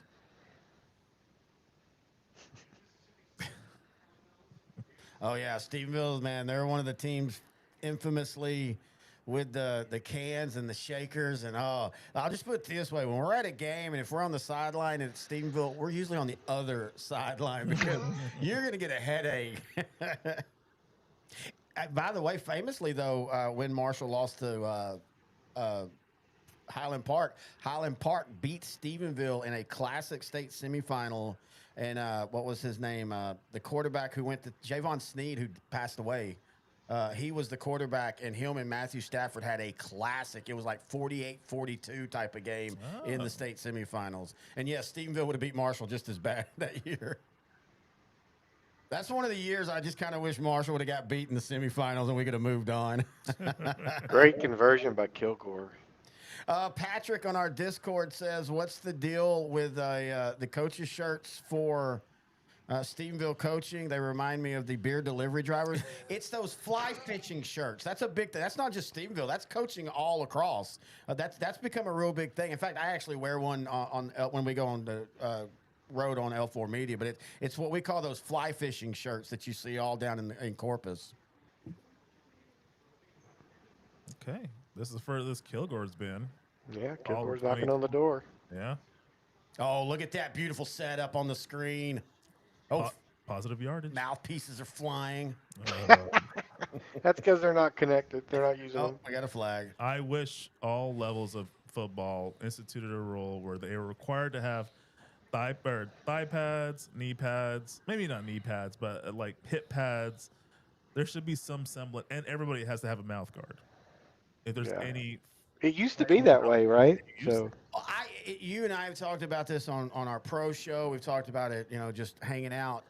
One of the reasons you have so many more concussions and such now is because these guys have lighter gear and they're faster. Yeah. Put more weight, put the full pads on them. That slows them down. Or like Troy Aikman says, take the helmets away. You take the helmets away, nobody's going to lead with their head. Yeah. And we've been seeing it the high Oh, school. wow. Wow. Whoa. Oh, whoa. I agree with Tepper. He was trying to punch the ball, but you gotta realize, and I think that might be something that gets legislated in the NFL, because you've seen multiple times where a guy's trying to punch a ball and he gets the guy in the arm, and all it'll take is somebody breaking their arm like that, and you'll see that legislated, the old peanut knock. Holding. Clear holding. Yeah, there's the flag. And I'm glad that, was it Charles Tillman Peanut gets credit for that, but linebacker Derek Johnson for Texas, that's what he was very well known for, coming up behind a running back and punching the ball out, whether at Texas or at Kansas City, where he had a great career. Yeah. Oh, Fuller is not happy with that call. I mean, it was clear. Oh, it was clear. That was bad. That left tackle just completely mugged him. There's no explanation needed. You can't call that? That's, well, I ain't going to say that. One, the lineman held him. Two, the Stephenville guy did a good job of what you're taught. Put your arms up like you're getting held. Just a signal to the ref, hey, look at what's going on over here. Clearly being held. Keep your arm up. There you go. What are you complaining? I want to know what's in their head. I do know wrong. I have a couple exes that felt that way.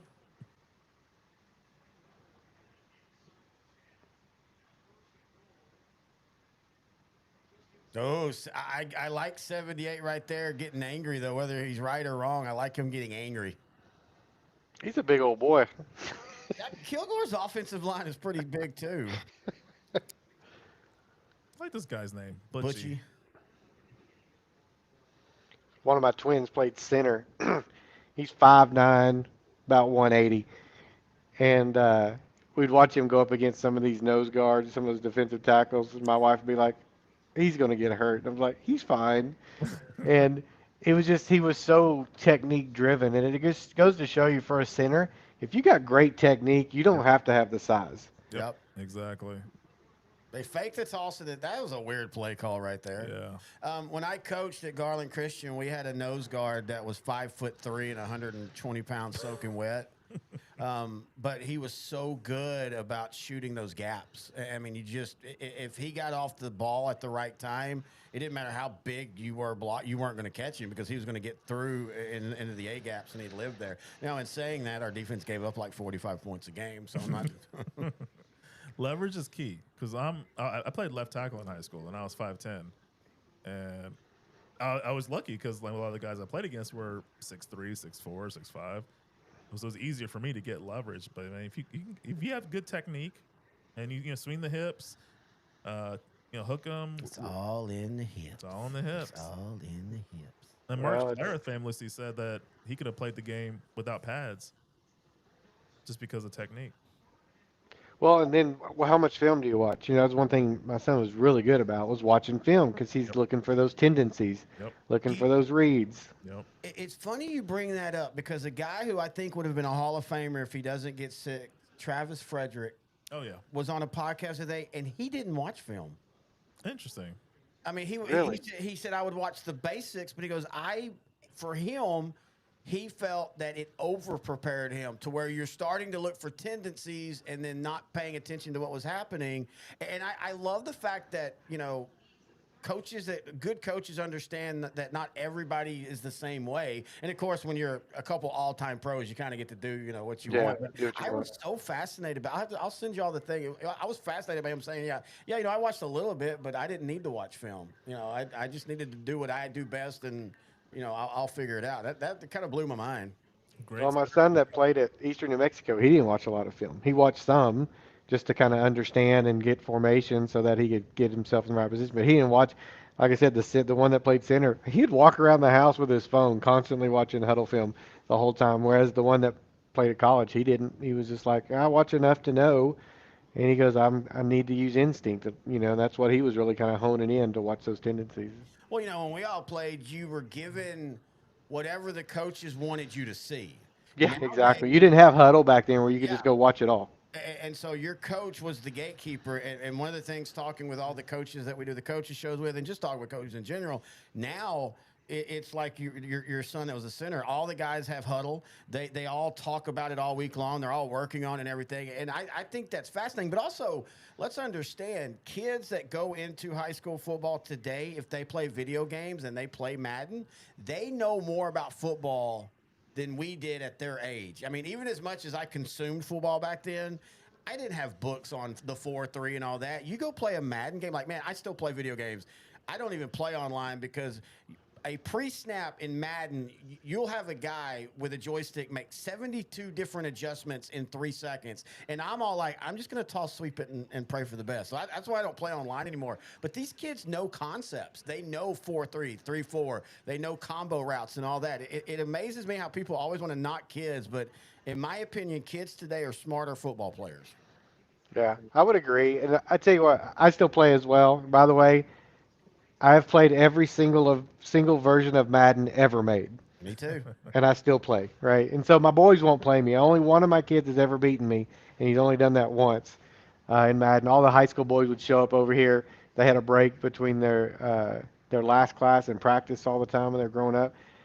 And let's see this play. Intercepted. Oh, wow. An interception. Oh, in the 3 end zone. turnovers now for Case and San. Wow, that's just Guess the That's water horrible. ran the wrong route. Speaking of, man, in 90, my parents, the Adopt-A Mav and everything, my parents would always have these cookouts on Sundays, and Kelvin James, Terrence Shaw, Tremaine Green, all them would come over, and we'd have Tecmo Bowl tournaments.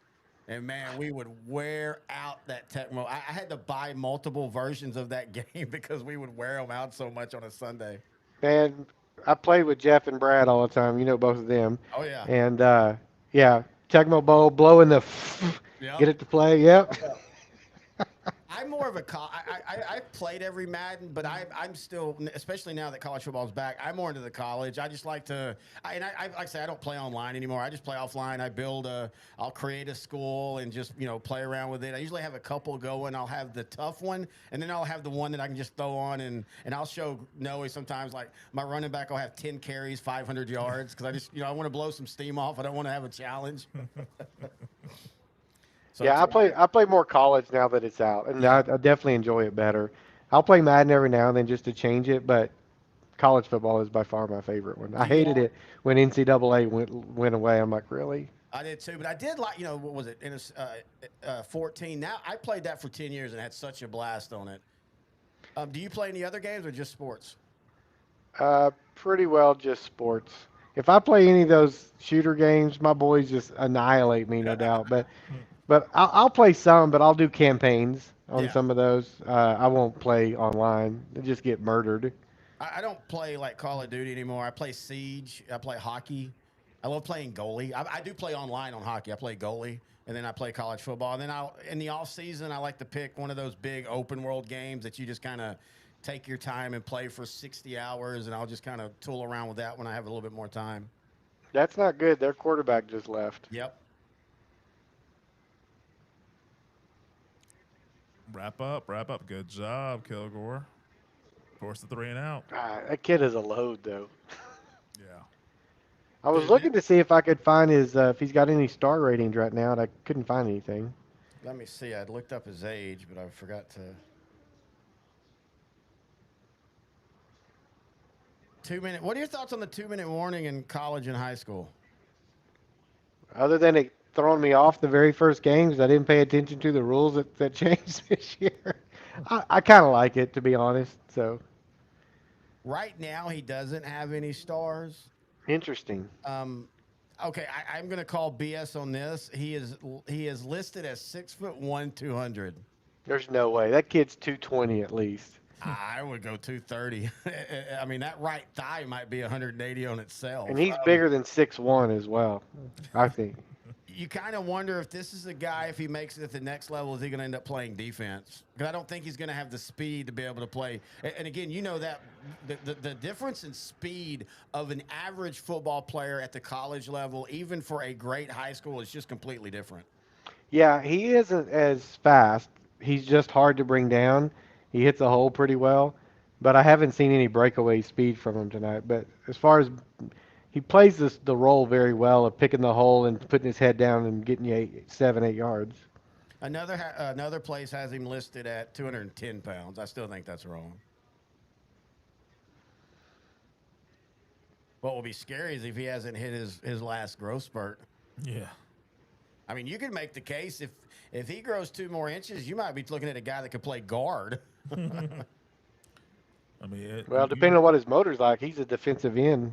Oh yeah, that would be a really good spot for his size, especially. Yep. I mean, in today's football, you want undersized defensive end compared to where everybody else that can get off the edge. Long arms. Yep. He could play that outside backer spot depending on what his speed looks like. Even a middle linebacker, at his size, he might make a really good middle linebacker. Yeah, That's the thing that killed my son going to Eastern New Mexico. He got recruited because he's a between the tackles kind of middle linebacker. Old school. And then the linebacker coach left before he got there, and they changed the defense up. And he was so frustrated. They ended up putting him down on the defensive end spot, but he's only like 6'2", and it's like, Dad, he's killed. That's why they put so much weight on him. But it just goes to show he had his spot, he played it well, and then when that defense changed, he's like, crap. Well, and that's why it annoys me. All these old school players shouldn't be able to transfer. Well, then coaches shouldn't be able to leave. Yep. Just let's do 4-year contracts for everybody, and you can't leave that contract. Fair is fair. Hey, that's why, Gunday, that was his big thing. He went on talking about how if you're going to play for me a year, then sign a contract. I'll give you a year. If you're going to play with me 3, then let's do a 3-year contract. But let's just be open and honest about it. Yeah, but he couldn't adjust either. No. Whether you like it or not, you have got to adjust to whatever the game is if you're going to be successful. What? Oh, yeah, this is...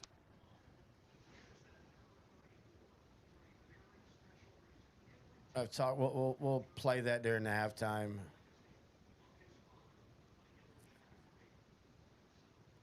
Oh, that's for his dad? Yeah. And they also have a guy, and I'll pull it up later. He would have been a senior. He was killed tragically a few years ago in an ATV accident, and they carry his picture around. And every time they've won the gold ball, they have his picture there with him. And I'll get his name because his mom actually messaged me on our Sideline to Sideline page a week ago. So Stephenville's gonna have to punt. Kilgore's quarterback is off the field though. He's back. Oh, he is back. Okay. Yeah. They just showed him throwing. So. Oh, what a great punt! Hey, where did he go? There we go. We're back. Wait, what? I think we're on a delay again. I'm gonna predict that that's a punt. Carthage, West Orange, Stark. I mean, that's a game of, on paper, 2 blue bloods, 19 state championships combined. West Orange Stark still has the highest winning percentage of a program in history. Yet, if they stay within 4 touchdowns, everybody's going to be pretty surprised. That's crazy. And it's one of the first, they've only met a couple of times, right? This is the second time they met back in 2013. We were at that game. Grant and I, it was a region semifinal, I think. That's hard to believe, though, isn't it, between those 2 programs? Well, and especially because they've always been around each other's region, but it's just, West Orange Stark has kind of went through not a soft spot, but after Jack Dallas graduated, after they won back-to-back state championships in 14 and 15, I think it was, that was an era where Carthage wasn't down, but for those couple of years, it was Gilmer was the bigger team of the 2.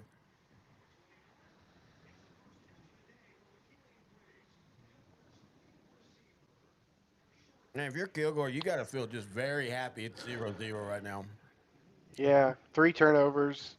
They just can't push the ball down the field with passing at all. By that, honestly. I think they're trying the little quick screens, the toss outs here. They're going to have to maybe get something over the middle, short, and that's fine. Some comeback routes. They've got to get him in a rhythm. Yeah. Oh, nice spin move. Almost the first time. Yeah, I feel bad for any kid that has a bad game in the spotlight, but especially Brooks, because this has not been his career at Kilgore. Is he a senior? I think so. Well, luckily for him, though, I mean, Kilgore's defense has been holding up. Still 0-0. Clean slate, just like he entered the game. Clean slate. Yeah, the defense has given you an opportunity to take this back. Yeah, he's a senior. Okay. Oh! I saw that linebacker read that immediately. And that's exactly what you were just talking about, Chris. That you keep just doing sideline and things like that. Your safeties are just going to start going downhill. You've got to, even if you throw it out of bounds, you've got to at least throw it down the field to make them respect that. Got to pull them back, right? Because they're playing it all in the box right now. They're 8 yards in the box. They're not worried about it. They're daring you to do something. You've thrown it down a couple of times and it's been picked off both times. So their point is, fine, throw it down the field. I don't care. I'm going to play you within 8 yards the whole game until you prove otherwise.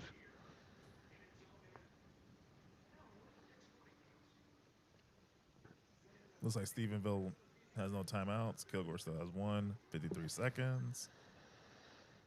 I kind of feel Stephenville's going to get some points now before the half. Oh, wow, that'd be really impressive.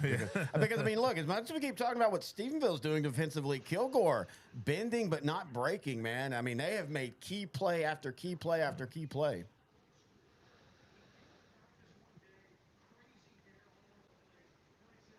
Oh, that's funny.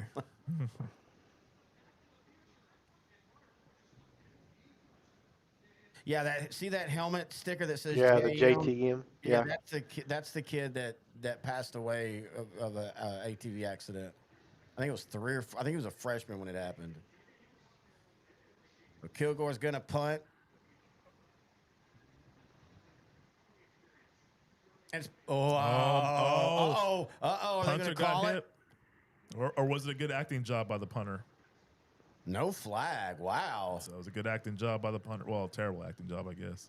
I would like to see that again. Yeah, what's the replay?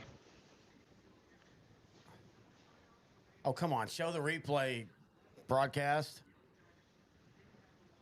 Oh, come on. They're not going to do it.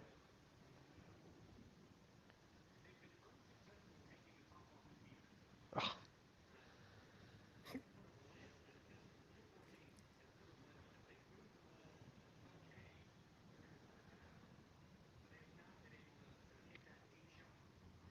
$3,100 watching. Yeah, it looks like 3,100 joined. It's been quiet in the chat, but I think a lot of it's because a lot of people are probably at work. Losers. We're all working. My plan was to be there the Thursday and Friday this week, but things happened. I couldn't get down there, so. That private plane hadn't showed up yet? Nope, has not showed up yet. Oh, a fumble. Oh, I saw that. I think he fell back on it. Yeah, Oh, wow. Lucky. Oh. All of a sudden, Stephenville's trying to catch up with Kilgore on the turnovers. Yeah. Just playing hot potato with the football. Boop. Yeah. Oh, my gosh. Oh. So lucky. I think I'm about to His say, knee pops it right back underneath On him. the ball, go to half. Go to locker room. Exactly. Yeah. All right, it's halftime. We're going to take a little bit of a break. We will be right back. I'm going to let Kevin's numbers go off. Mainly, I got to go walk my dog. She's starting to get pissed at us. But we'll be right back. It's halftime. 0-0. Stephenville versus Kilgore right here on L4 Media. Welcome back to the Altex Welding Supply by the numbers. It's week 16, state championship week at AT&T Stadium. I'll take a look at classifications 4A, 3A, and 2A. I'm Kevin McPherson, here to present By the Numbers for the Sideline to Sideline podcast. So let's get started. Our first number is 11, the total number of plays that the Munster offense was able to generate in the second half against Groover. Yet the Hornets defense, it had to be tired, but it held on for a 21-18 win. Munster got a 71-yard touchdown pass from Carney to Cunningham, just over 9 minutes left in a game that featured 5 lead changes. They'll be taking on Shiner. That Shiner defense showed up again against Mount Enterprise. The Comanches give up just 10.7 points per game. This is a rematch of the 2024 title game. It's Shiner's defense against the Munster offense, averaging almost 450 yards per game. That will be the nightcap Wednesday at AT&T Stadium. Our next number 23 for Joaquin, the total number of unanswered points in their upset win over number one Refugio last week. The Bobcats led 28-14, but an onside kickoff and then a fumble on a kickoff return helped the Rams. Could it be the year for the slot T Mafia? Well, the Rams average more than 300 yards rushing on offense, and they take on a Hamilton team that is a balanced offense. Hamilton averages 181 yards passing, 179 yards. We are back here on the pregame show, and this is a legitimate first. We have Grant Goodwin, we have me, and we have Coach X live here on our pregame shows this year. Thanks for being here, Coach X. Hey, man, you guys asked me to do this, and, after some solid convincing, I finally agreed to it. But, I'm a busy man. I can't. Did you ask him? No, I really didn't. I didn't ask him. How the hell did you get on here? I got 17 emails and 4 texts about we need you. And I said, finally, after a while, I said, okay, I'll give you it. We need Lindell Eagle fan to watch the show, and we know you rage bait him. Playoff tree. Wait, who's that? Who y'all talking about? The Lindell fan on Smokey that absolutely hates Coach X. He hates me, and you know what? It's like Adam Sandler. Got a brother in arms. Like, shut up. Like Adam Sandler said in Wedding Singer, yeah, well, I have a microphone and you don't, Eagle fan, so you will listen to every word that I have to say. Hey, man, real quick, Coach X, how's Snickers doing? Snickers, the dog that I rehomed to you during the Christmas party last year? Yeah, I sold him. No, okay. Hey, what? I had left the Christmas party, I guess, at this point. What are y'all talking about? I thought... I think he's making that up. Who the hell did I give Snickers to? I don't know. Okay. Somebody was hungry, I guess. I don't know. I'm around you all football season, and I don't remember a dog. Are you sure you didn't take the neighbor's dog again? I thought he was doing the hungry, why wait? Have a Snickers or whatever. No. I thought he was doing something like that as well. I gave a dog away, and I thought I gave it to him. Never mind. I was going over Can my we production. cut that? Never mind. I was going over my production notes, and I did not see anything about a Snickers. So I was like, where is this going? I did once give a cat to Grant. That's a true story. I did, and my evil ex-wife still has it. And that is a mean cat, by the way. That's why I gave it to you. Anyway, it is state championship week. Of course, we're going to be picking all of the state championship games and talking about them 4A, 3A, and 2A. But before we do that, just overall, what were y'all thoughts on the 2025 season? Who goes first? You go. Me? Yeah, go. Man, so the regular season kind of played out kind of like what we thought, but man, when we got the last 2 rounds of the playoffs, things really started getting interesting, right? A lot of really good semifinal games, and some of them were upsets, and I just thought, we got new blood, right? I mean, outside of a few blue bloods in there, we still got some new blood this weekend, and I cannot wait. Yeah, it was just good to be back coaching football after that trip through the Pacific Northwest. There's a lot of weird women up there, dude. I'm just telling you right now. And but they're usually kind of easy, right? No, that's what they want. That's what they want you to think. You get them up there, and they see a straight white man, and they like lure you in with it was that Trump tattoo on your chest is what it was. It was. I mean, they lure you in with dreams of cotton candy and open legs and ganja and all that stuff. And then those things are all taken away and snapped shut at the wink of a hat. When they get you, when that door locks, there's some weird stuff that happens to you up there. So it was great to be back in the great state of Texas. And then y'all never really talk about my junior high C team, but we won the district we're in. We went 3-0. We went 3-0. We only had 3 games, but we won them all. All the other teams were scared. All right. I heard that 125-pound nose guard you had really tearing up the district and the C team. It was hard. It was hard to get him on the field because he didn't have an ear.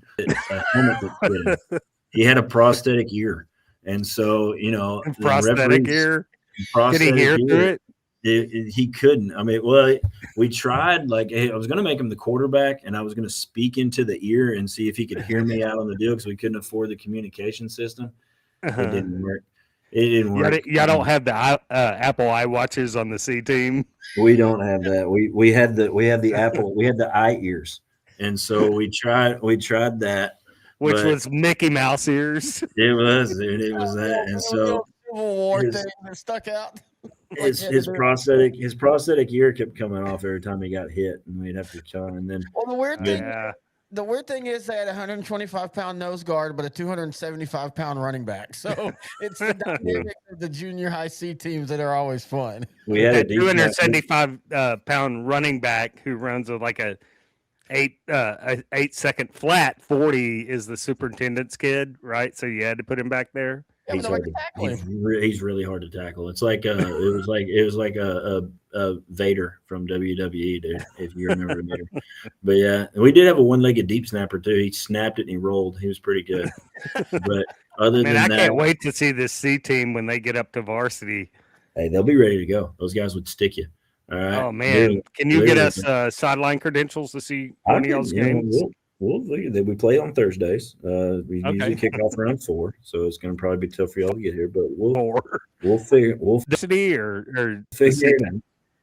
No, it's the seat. The varsity. Okay. But when they make it to varsity, will you get us sideline passes so we can come see these guys? We'll do that. The varsity C team. We'll do that.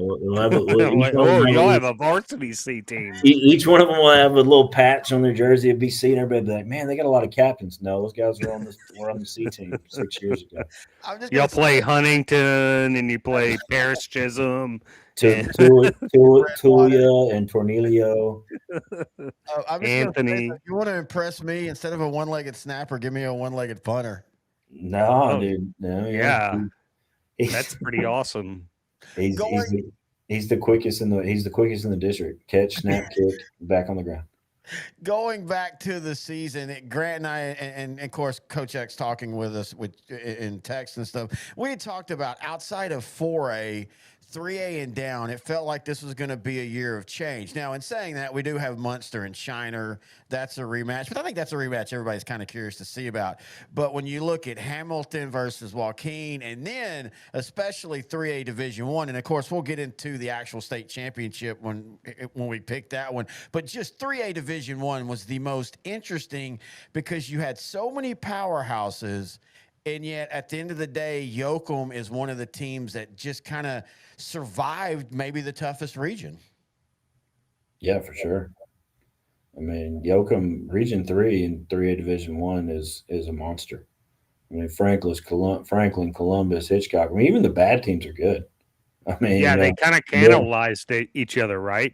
Yeah, especially when you got to, and throw in Hardin in there, right? Who's very young, but it's a very dangerous team. And then you got that with Franklin, Columbus, and I mean, geez, man, how do you handle that? You got the heavy hitters, and then you got the ones that are like middle of the road in that region. But if you put them in a different region, they're probably, maybe playing in the 4th round of the playoffs. And like you said, in Hardin and Little River Academy and those guys like that. I mean, hell, you survive that gauntlet. Are you even able to play in the state championship game? I mean, you might just be the walking wounded going in. So, I mean, that might have happened a little bit with Columbus losing to Yoakum a little bit, right?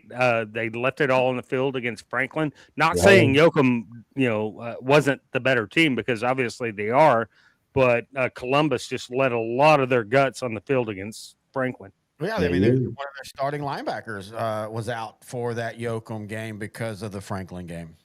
Yeah, I mean, and just the emotional high of you played that level, because I knew Yoakum would make it that far, but you guys kept billing up Columbus and Franklin about that it was the state championship game. But I mean, I don't think I missed but maybe 2 picks all playoffs. So, I mean, you have that, that game was built up as a state championship game by sideline to sideline, and those 2 guys other than Coach X.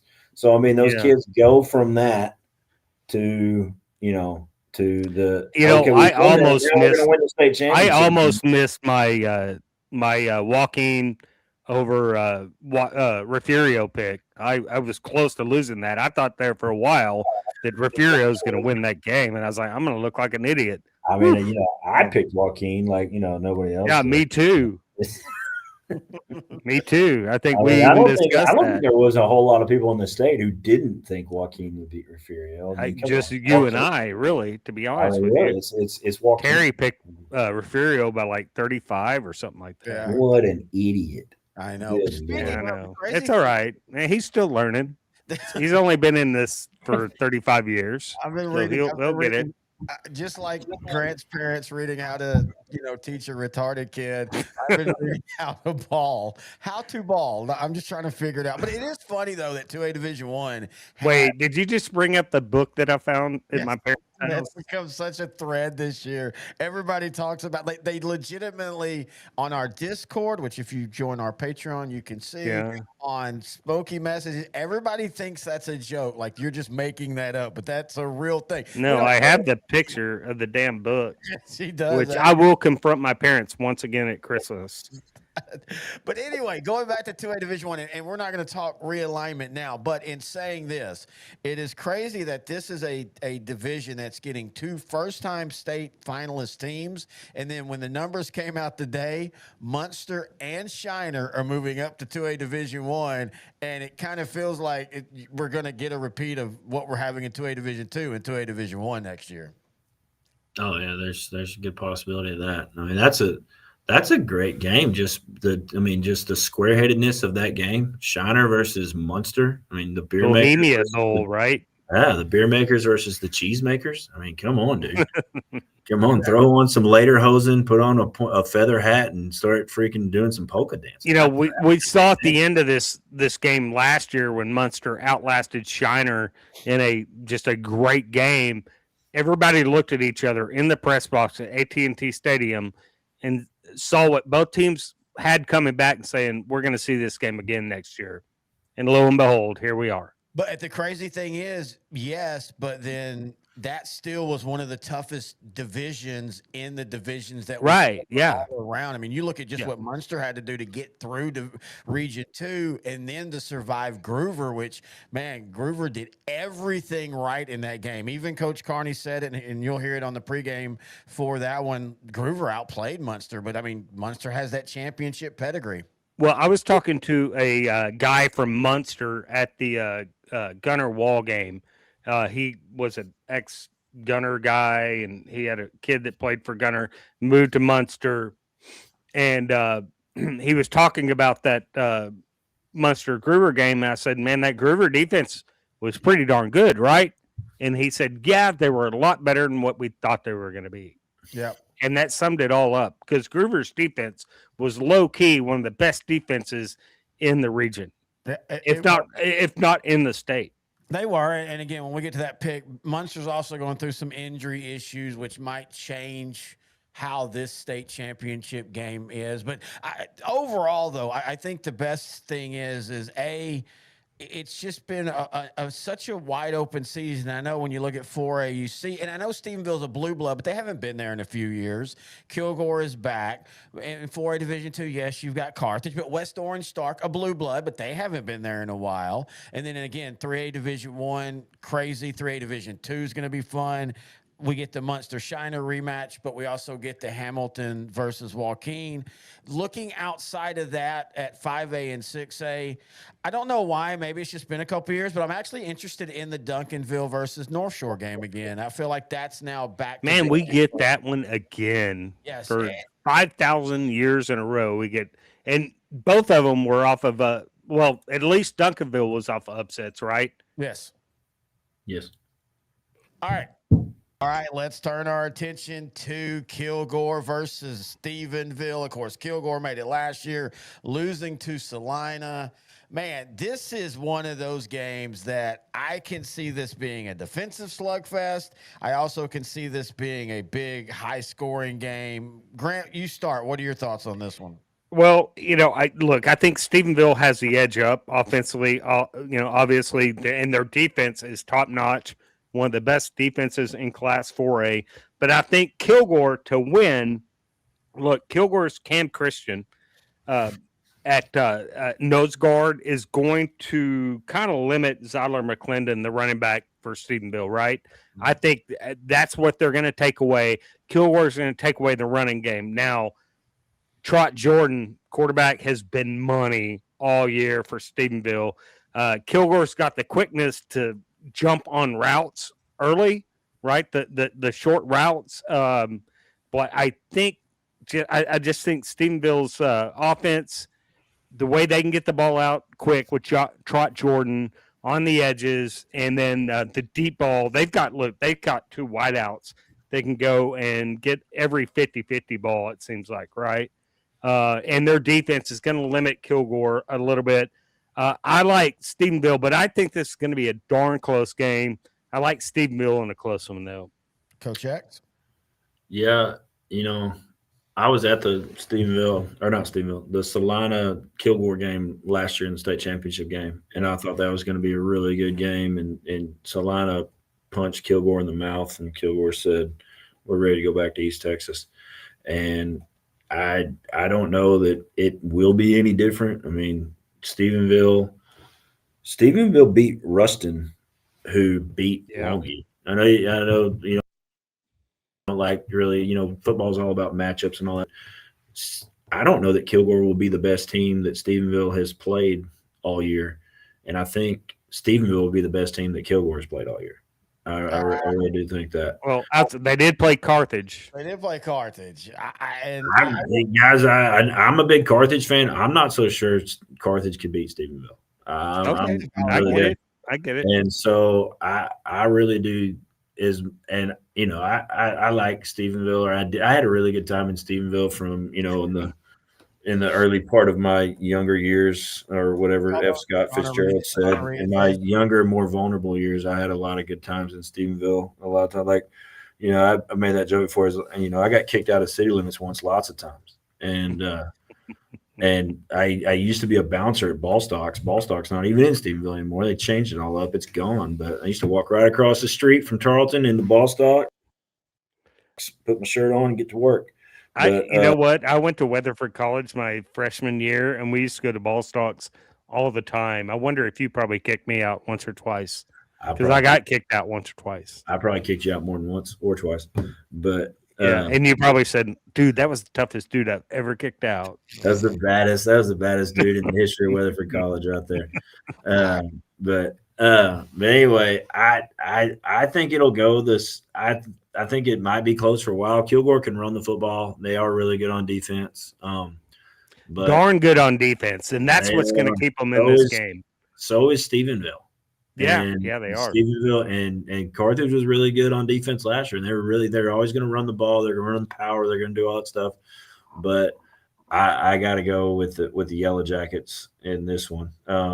Shout out to the I used to call it Stephenburg. So shout out to Stephenburg and Tarleton State University. I got to go with the Yellow Jackets. Oh, what happened to the Texans, dude? Did you see that game? Yeah, that was a tough way to lose. Yeah, it was. And did you know they were offering dollar beers and dollar hot dogs? And they were putting good-looking cheerleaders up on Twitter saying, "Come watch the game." I mean, they were doing everything they could to get people there. A running back transferred at halftime. Announced it on Twitter that he was transferring. All right, going back to this game, I feel like this is going to be one of those games that's a defensive slugfest until the fourth quarter, and then things are going to happen. We've seen that so many times in the playoffs where all of a sudden big plays happen. I actually disagree with you, Coach X. I agree with what happened with Salina. I think this is a different Kilgore team. And you keep talking about the running game and everything, but Kason Brooks is breaking every Kilgore passing record. Last week, he threw for 236 yards and 3 touchdowns. He also ran one on the ground. On the year, he's thrown for 3,100 yards, 29 touchdowns, and 5 interceptions. And this is a guy that hasn't had to play a lot of games. And I know it's way early in the season, but Grant will attest to this. Kilgore outplayed Carthage most of that game. KJ Edwards made for the first half. Well, even for sure, and part of the third quarter. Yeah, obviously, yes. They had the bad start to the third quarter where they fumbled the ball deep in their own territory, but they made Jet Surratt look goofy at times. And I know They did, but Terry, I'll remind you when Carthage got serious about it. Let's get KJ Edwards involved a little bit more. You know, Well, I don't know that will like KJ Edwards though. Huh? I don't think Stephenville has anything like KJ. No, they don't. They don't. I mean, Zyler McClendon's a really good back, but no, he's not. He's not KJ Edwards. So yeah, I do agree with you there. I think one of these two teams is going to turn the ball over a couple of times, and that's going to be the difference because that's how close they are. But I just really like the balance of that Stephenville offense and their defense being very solid. Kilgore has a very solid defense, but I don't think Kilgore's offense is as good as Stephenville's offense. See, I totally disagree. I think the difference is I think maybe Stephenville's defense is better than Kilgore's defense. I think Kilgore's offense is at least on par. And I do want to point out on the Ruston game, it's still a great win, but Ruston also had their number one rated tight end, star out, and they also had a couple of other players that were beat up. But anyway, so you and Coach X have Stephenville. I have Kilgore.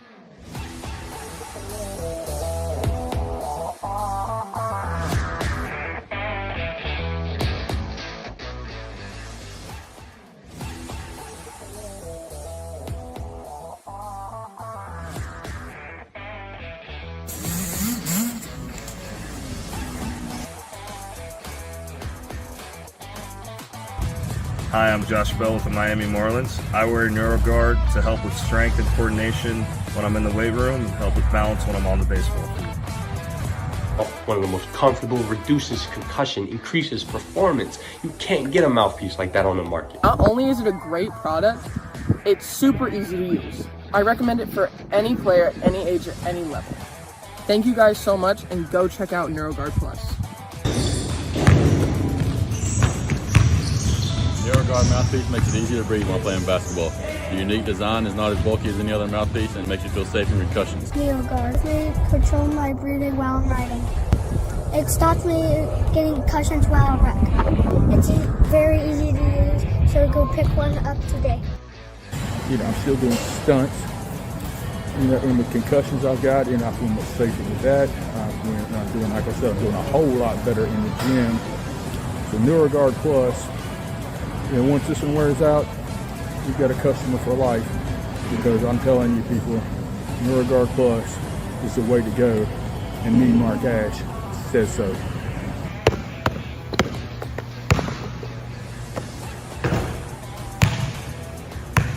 Parents, kids, coaches, NeuroGuard. It's the future. Stay tuned.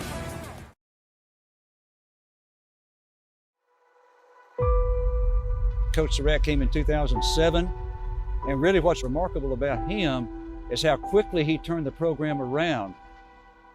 The biggest challenge here was just to change the mindset. Obviously, we want a winning culture, but the first thing you got to instill is, toughness. It don't matter if it's volleyball, football, baseball.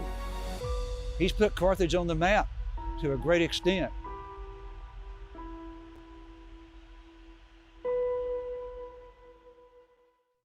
Hey, Coach, are you ready to elevate your locker room experience? Well, at H&H Locker Solutions, we pride ourselves on delivering the highest quality lockers at the lowest cost in the Southeast. As a coach-owned business based in Alabama, we understand the needs of the coaches and the players alike. Our mission is to improve your locker room and streamline your process, and we're coming to Texas. Did you know we offer a free locker program? That's right. We ship all across the USA, ensuring you get the best solutions tailored just for you and your program. Want to learn more? Drop a comment or give Coach Harris, a.k.a. Ty, a call at 256-458-4427, and let's take your locker room to the next level. Out.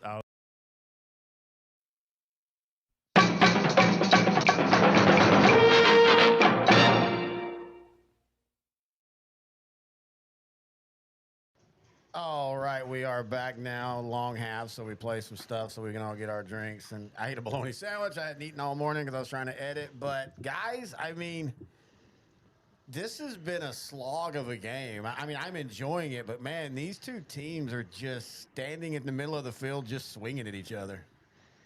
Yeah, I mean, they're giving the ball to each other. Yeah. So many turnovers. Yeah, no, they really are. On my prediction, I predicted high scoring, but then at the very end, I go, or it could be the complete opposite, and it could be a slugfest, and it's turning out to be the opposite of what I thought might happen. We do so many picks. I sometimes forget how I phrased it, but I was playing our picks at halftime, and I said I felt it was going to be a defensive slugfest until the fourth quarter. And especially in high school football, how many times do you see that 7-0 fourth quarter game becomes a 28-27 because crazy things start happening? Something's got to break here. I agree. Something's got to break. Let's see what the coaches do with their halftime adjustments. I'm kind of curious. I think the second half is going to play a lot different than the first half for sure. Kilgore will be kicking off again 0-0. And, of course, now we're in the era where they can use iPads at halftime and stuff, and so they can actually look at things from the first half. For Android users like myself, we call them tablets. I'm an Android user, so. Yes, you are. I bet Chris is an Apple user. Yes, I am. Let's not get that debate going. I bet you can go into an Apple store. They're like, Chris, welcome. Here's our latest stuff. You should see the box he built. But he does broadcast for Bushland. Oh, okay. And he is, I am jealous as somebody who used to have to lug around bags of equipment. He has basically built this box that is his production center. And he's always toying it, making it better. But you can just open it up and everything you need right there. Your screen so you can see your feedback, your monitor and everything. Legitimately, dude, I think you should make those and sell those.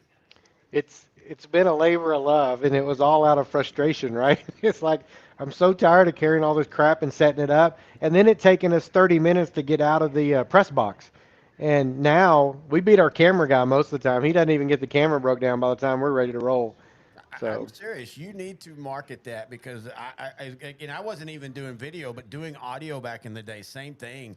Part of the reason why Grant and I finally hung up doing the broadcasting, it was the end of the game. Just, God, we've been doing this for 4 hours. It's 11 p.m., and we've still got 30 minutes of breaking down equipment and packing it and all that kind of stuff. yeah, the last mod that I made, there he goes. So he's got some speed to him.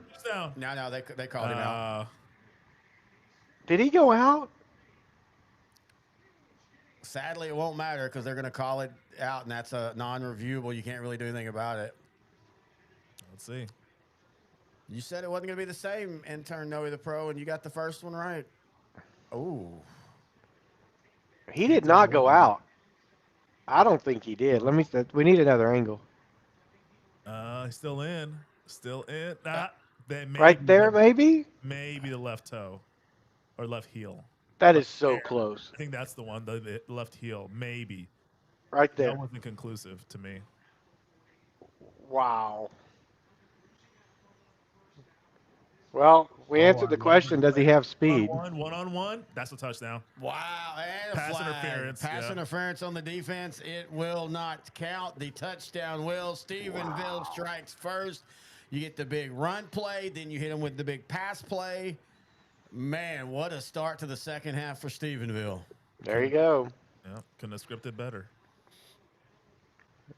So, when they played West Plains, their second half adjustments completely shut West Plains out at that point. And you might see it happen again with this game.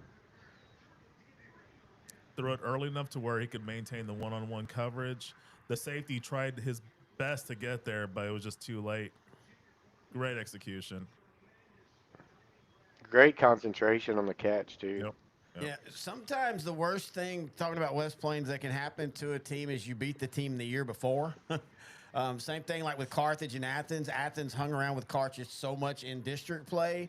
And when you give Scott Surratt and that staff a game against you, they're going to figure your things out. And that's the thing. And high school, in my opinion, is where adjustments are the biggest key. You can not completely do things different, but you have the time and the ability to really do true adjustments. If you ever listen to anybody in the NFL, they'll just talk about, basically halftime, you're getting a power bar, you're getting a couple keys, and then you're moving on. You're not really going to the chalkboard and drawing things up. In high school, you're still doing that at halftime. Yep. And of course, If you look, you know what froze that safety is 13 for Stephenville did a comeback route. He was selling it like he was going long, and he came back. As soon as he stuck that foot to come back, that safety froze, and that left that one-on-one coverage That's all on you that need. outside. Couple of seconds. That's all you need. Yep. Great execution.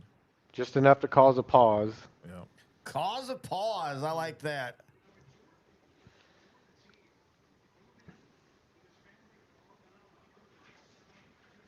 Is that a new dance, Terry? I have no clue. Okay. I'm still trying to get over the whole 6-7 dance. Everybody, it's really bad when even kids can't explain what it is. Yeah. This Gen Alpha age here. Is that what they are now, Gen Alpha? Yeah, I think the iPhone or the smartphone age, 07, 08, anyone born around that time, that's the Gen Alpha. Gotcha. Well, they ran out of letters,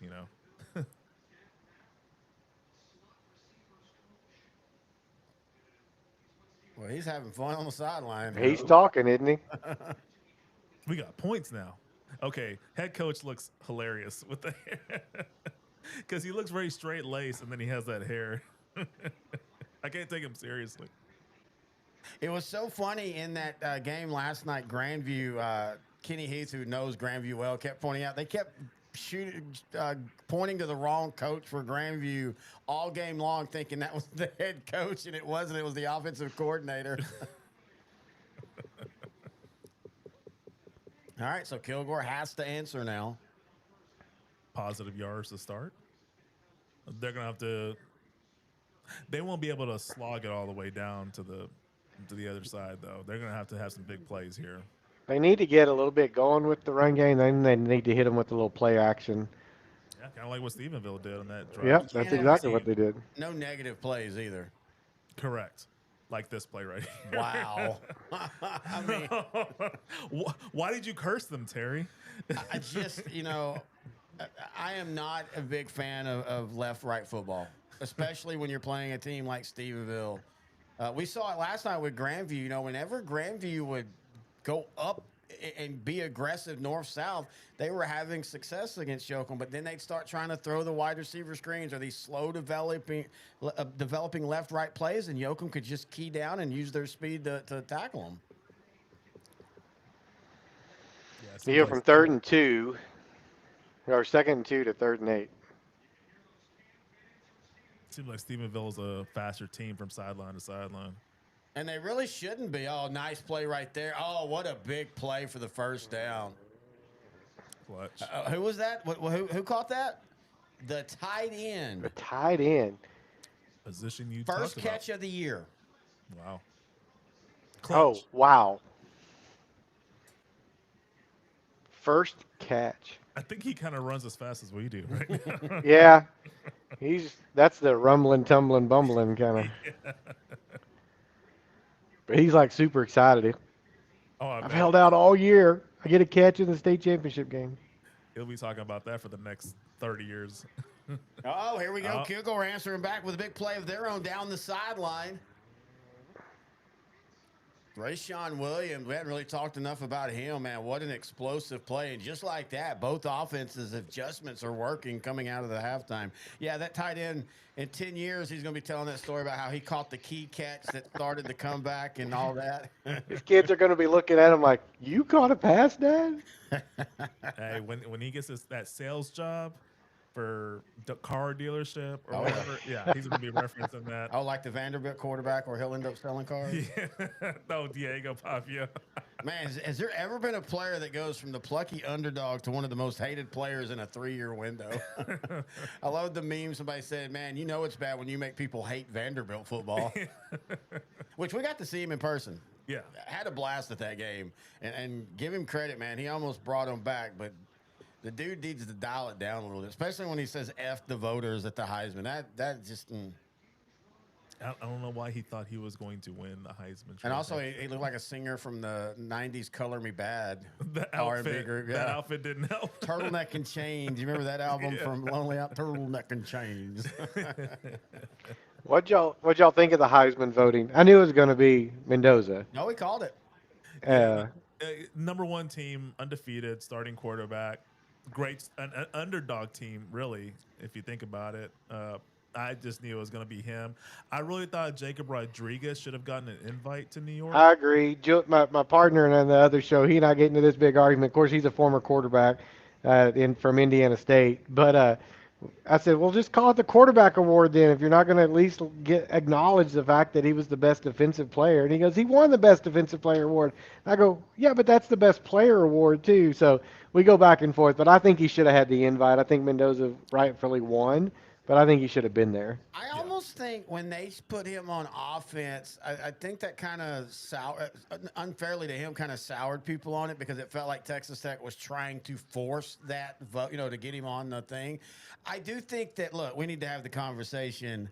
The Heisman is just not what it used to be. And it's not about if they make it to pro or not. I never cared about that. But, I mean, I can remember, and maybe it's my age, and maybe it's because I'm at that part where I just, I don't watch everything sports, but it didn't matter if a guy was at the, in the finals or not. I would watch the Heisman Award ceremony. Now, I just wait and see whenever you get the notification of who won. I don't care. I'm not going to watch it. Yeah, I mean, especially because you kind of knew who was going to, well, by that Saturday, you kind of knew who was going to win. You knew it wasn't going to be Jeremiah Love, the running back for Notre Dame. You knew it wasn't going to be Julian Sand. Yeah, like you were saying, it wasn't going to be Pavia. I knew it was going to be Sand because Ohio State's known more for their outstanding defense this season than they are the offense, even though they have a great wide receiver in Jeremiah Smith. Sand had statistically, Julian Sand had a great year, but he wasn't going to win the Heisman Trophy. It was definitely going to go to the guy that beat him in the Big Ten title game. Well, and I'll say I think Mendoza sealed it on that third down pass. Yes. Mm-hmm. As soon as he completed it, I looked over and I think my wife was sitting there. I go, a kid just won the Heisman with that pass for sure. He sealed the deal. It was already close anyway, but that pretty well sealed it as soon as he dropped that one in the bucket. Doesn't that wide receiver, isn't he from Texas or something? Oh, the one that he threw it to? Yeah. Yeah, I think he is. They're such a great story. No 5-star recruits. No, I don't even think they have a 4-star recruit. But Indiana, great coaching by Kurt Cignetti, 13-0, number one team in the country. I really hope they go far. You almost feel like it's not going. They're not going to win, but it's one of those teams that kind of root for, especially for someone like me that doesn't have a favorite college team. Yeah, it'd be nice to see them go far. Oh, I also want to see Texas Tech go far. I want to see Texas Tech upset some folks. I really do. I'd love it. I don't know, man. I mean, think of Texas Tech in the semifinals. That sounds great. It sounds possible too. There's really no clear-cut dominant team in college football, which I love. I thought it was Ohio State until Indiana took care of that. I still feel like it's Georgia and Ohio State. Again, going back to what we were talking about, Indiana winning that first game, but then you're going to give Ohio State and that defense, if they play again, I don't know. I still just feel like we've referenced this many times, the 07 funny year with, at one point, you had Kansas, Missouri, West Virginia, all these crazy teams in the top 10, but at the end of the day, it was still two blue bloods that played for the national championship. Yeah, LSU and Oklahoma, or Ohio State. Yeah, LSU and Ohio State, if I'm not mistaken. And LSU had 2 losses that season. I think they were one of the first 2-loss teams to win the national championship. And the linebackers for Stephenville are just killing it right now. 2nd and 11 now, 7-0 Stephenville. Already 7 minutes in the third quarter. Like you said, this game has kind of burned fast. Now, in saying that, all these games in that fourth quarter tend to get really slow in the state championships. They really want to make those screen games work. But that's their offense. I mean, that's their passing game, and it ain't working. Yeah. and again, you can do that against, average to even good teams and use your athleticism, but you've got to make those safeties respect that you might do a screen and go at any point. That's what they're going to have to do. They're going to have to back them off. They're going to have to pump that screen and send one of those guys deep or go opposite side or over the middle, right? Yeah. Third Where's inning. that tight end again? Oh, that was a hoping and prayer throw. Well, I mean, the offensive line he had a guy in the backfield. So speaking of West Plains, I mean, did they just run out of gas this year? Yeah, I mean, I think part of it. I think Stephenville's just a better team for sure. Um, but they look pretty strong. A lot of people felt like their offense wasn't going to be able to stay up and keep that level. I tell you, Reed's a great kid, and we had him on the show, right? And really enjoyed that. But a lot of people felt like he wasn't the athletic quarterback that they needed to get him all the way into the championship. Oh, missed field goal. Tried a 46-yarder. It had the distance. He just did. couldn't hook it in. And we saw him kick against Carthage. Saw him in pregame, and this kid legitimately could end up kicking at a D1 school. He's got the leg. I mean, right there, it didn't have enough fade to it. Yeah, he's got a big leg. But I think, West Plains is kind of in trouble. And I say that because, number one, they're graduating 33 seniors. That's a huge class. Ouch. They're all the original players from that school when they started as a high school. But nobody else has been playing. And this is something Julie and I were talking about on our show. Man, you got to get these younger kids in the game to get them playing because they're going to be next year's team. And if you're not giving them any time, when you're up by 3 or 4 touchdowns, put in those other guys that are going to be your players next year and get them some reps. Because there's a big difference between playing JV ball and playing varsity. Now, are they going to stay in 4A or are they moving up to 5A? I didn't see what numbers they reported. They're going to be right on the edge of 5A for sure. So they've pulled numbers away from Amarillo. They've pulled numbers away from Randall and Canyon for sure. A lot of people have moved into that from Amarillo. So Amarillo High and Tascosa have suffered a little bit from West Plains starting up. All right, so West Plains, well, that's 2024. Hang on. So, they could be the surprise team next year because you're not really expecting much out of them because they're going to start a lot of younger players. And two, you don't know how those players are. Wow. West Plains remains down in 4A Division I by 27 students. I knew it was going to be close. Wow, that's a shock because I think a lot of people were assuming they would move up. I see what you're saying, Noe, but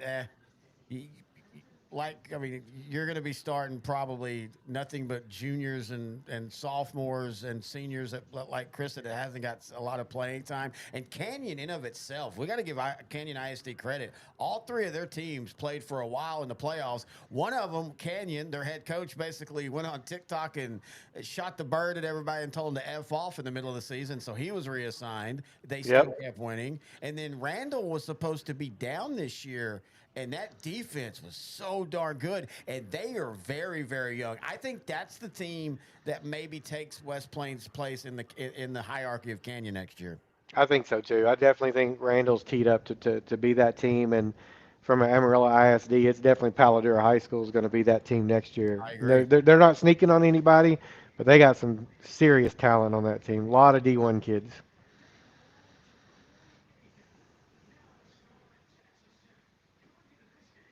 Okay, nothing against Ted Emmerich. Coy Eakin was not lightly recruited by the state champion. He began the year lightly recruited, but Texas Tech offered him in week 7 or 8. That was a great game, man. LBJ, the lights were too big for him in the first half. They kind of had gotten back into it in the second half, and then that famous play where the interception, and then Coy Eakin smartly punched the ball out, and it went from an interception to a touchdown. All right, it feels like Kilgore's defense this might be the difference in the game type of drive right here. All right. I just don't know if Kilgore can go down 14 and come back. Oh, yeah, the way they're playing on offense, I don't see that happening at all. They're going to go. Stephenville's going to go down the field again. They're pulling them up. They're baiting them up. It was a good first down stop by Kilgore. The first play of the last drive, running back ran off left and had that big gain of 28 yards, and then they kind of stopped them on this one.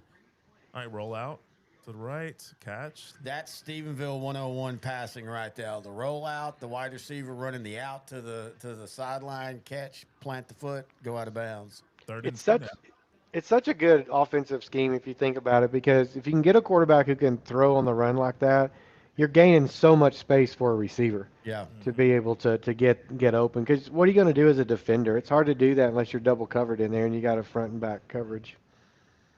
I mean, yeah, you're an All-American if you can cover for 4 seconds, but after that, you're just an average Joe out there. It's good tip. Beautiful play. Now is Stephenville. Do you get aggressive here on 4th down or do you punt? Trot's wanting a play call. I say screw it. Be aggressive. Kilgore hasn't peed a drop against you so far this game. And I know you could say, well, if you don't make it and then you give Kilgore momentum, but I say keep pushing it. Great play by the linebacker. Or that's safety, excuse me. For the reason you just said, I say go for it, but typically I would have just punt because Kilgore hasn't really done much at all. I'd say go for it. Yeah, I agree. Kilgore hadn't done anything. Are you really hurting? I mean, there's too much upside versus a downside, I think. So looking at some of this for your area, your neck of the woods, Paladuro remains 5A by 18 students. West Plains remains 4A Division I by 27 students. Perryton remains at 4A Division II by 5 students. And Canadian almost dropped to 2A Division I. They missed it by 3 students. If Canadian, they didn't drop. They did, and they missed by 3. If Canadian would have dropped to 2A Division I, Canadian wasn't going to lose for the next 2 years. I mean, they might not lose anyway because they're young, and they were a year ahead this year. They're going to be great in 3A Division II, but, man, if you'd have put them in 2A Division I out there, man, we would see some basketball scores. Yeah. Well, interesting. Yeah, there was talk. We thought Perryton might actually drop. I was hoping they would. They need to. Their quarterback, he'll be a senior this next year. Colton, that kid, he's pretty good. He is special, but the issue is they need more playmakers for him. 100%. He just needs to transfer to Bushland for us. Yeah, there you go. So if you've seen the intro, it's the guy from Friday Night Lights, the booster. Yeah, I just saw that, yeah. That's who you need to be for Bushland. You need to be driving around West Texas brokering deals in the back of your pickup. We're actually, Noe and I are going to do a retrospective of Friday Nights, the movie and the series. That series is one of my favorite series of all times. I love it. I watch it at least once a year.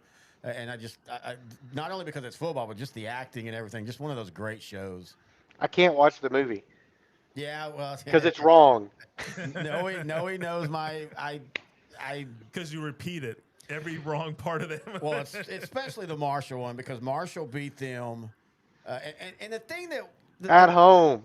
And the thing that blows my mind about that not being in the movie is that was such a precipice moment for Gaines and that Permian team because that was the first time they had been beaten non-district in like 60 games. They went out to the unknown East Texas team that, Marshall had been undefeated in 87 and then lost back-to-back games. This is back when 2 teams made the playoffs, 8-2, and they missed the playoffs. But then they started that year in 88 state ranked, but everybody had Odessa Permian as the favorite. And to be fair, Odessa Permian outplayed Marshall a lot in that game, but Marshall was able to make some key plays. Of course, Jesse Jackson making the stop on the 2-point conversion. And that was such a big moment, and for them to just leave it out of the movie never made sense to me. Yeah. Yeah, 87 was our senior year of football. We won't go 8-2 and miss the playoffs. You're like, seriously. That Longview loss is why they lost that Tyler Lee game, and that was and again Marshall's back to where they can't beat Longview, but back then Marshall hadn't beat Longview in 18 years. Yeah. The thing that was so frustrating about it is it wasn't like every year it was 42-0. It was 14-7. Close. Controversial plays, controversial calls and non-calls, and things like that. And so in 87, Marshall thought that we were going to do it. I remember I was sitting in the stands in Longview. They lose that game, and that overhang affected them the next week against Tyler Lee. Missed the playoffs going 8-2. Think about that. 8-2 and missed the playoffs. Yeah, now you can be 0-10 in a 14 district and make the playoffs. A lot of people don't remember. I think it's 97. Marshall became the first team to beat the number 1 team in the state in back-to-back weeks because they beat Killeen Ellison and then they beat Longview and then they still missed the playoffs. Really? Yes, and I that don't was remember back when that. 3 teams. Yeah, it was crazy. Yeah, they beat Killeen Ellison. They brought Killeen Ellison in Marshall on a Saturday, and then they started district the next week. And Longview had been moved up to number 1 because of that Killeen Ellison loss. Marshall beat them, but then Marshall lost to Nacogdoches and Lufkin. Kilgore's putting together a drive here. You know, they were doing it at the last drive of the first half too, but it's just if they have any negative plays, it just derails them. Yeah.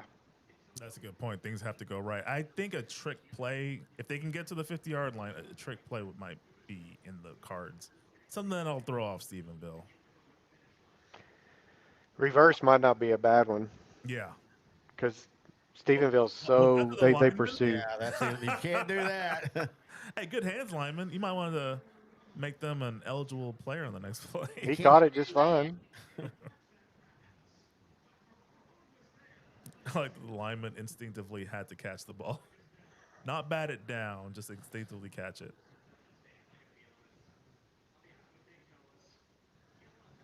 Hear the comments. Hey, if this were 6-man football, that'd be perfectly fine. Yeah, but that'd be a legal play. This is offensive line discrimination. That's all I gotta say. Poor guy. Made a good football move, broke some tackles. He didn't even see number 8 in front of him. Oh, wow, dude, that's a good point. Good block by number 8, though. He was like, you know what? I'm going to commit to this. I'm going to go ahead and block number 0. That's who he was throwing to, but 54 doesn't have a clue he's there. You can't blame 54, but, man, we need to remember that because not only would that not be a penalty, but 8 was going to get 5 or 6 yards. Yeah. He had a good look. I mean, I didn't see it till the replay. Me neither. I'm assuming number 8's a little bit faster than number 54. And legal on catching the pass. And legal. So 2nd and 5. Again, we had just said if you're Kilgore today, any negative play just completely kills a drive. And unless they pull something out right here, it looks like it's going to kill a drive. Boy, that Stephenville defense feeling really good right now. Oh, yeah. A lot of hubris. I don't know, man. Stephenville's they're a machine. I'm not saying they don't get cocky, but man, that program and Doty, you know, when he first stepped in, there was a lot of people weren't happy about that, and he is just taking this Stephenville to another level as far as the consistency. There's an expectation with teams like Stephenville that you're supposed to be there every year. Oh, terrible. There's 4 guys right there. 8 at least caught it that time. Yeah. I almost feel like if Kilgore ever scores a touchdown in this game, they probably should go over 2 points. Yeah. I think Kilgore's defense is good enough to shut down Stephenville. I mean, it's only 7-0 going into the 4th quarter here pretty soon. And look at that coverage, man. Yeah, I love it. I love it when you swarm a player. I said that earlier in the first half. That's a sign of a well-coached defense. Well, and you can do what they did coverage-wise because they're not having to bring extra guys. Their front 4 is getting pressure on the quarterback, allowing the other 7 to drop back. Mm-hmm. Oh. Boy, Jimenez. Good recovery. Yeah, great job saving that from a disaster. I still say they're missing the middle of the field. They've got to get something over the middle to pull them off the sideline. Their screens aren't going to work if that's all they're throwing is to the outs all the whole time. Well, and, you know, talking to coaches, the reason they don't like in high school throwing over the middle is more bodies and things like that. But, man, if it's there for the taking, you have to take it. I mean, Well, even on that last pass play there, if you watched, they had everybody kind of down the sides. When he started moving out to his right, he had another guy coming back across that opposite way, wide open. And the defender's trailing him because they're man-on-man coverage underneath. So, and that's the matchups you want probably with Kilgore's receivers. I mean, that's what I thought going into the game, man. I mean, I really thought that, you know, Kilgore's a little bit more athletic, and I thought that they would lean into that. And I guess technically with the screens, that's what they're thinking, break one tackle and go. But And it just feels like, I know you're talking about, and the stats say Kilgore's defense is playing well, but man, it still feels like this defense is teetering, though. Agreed.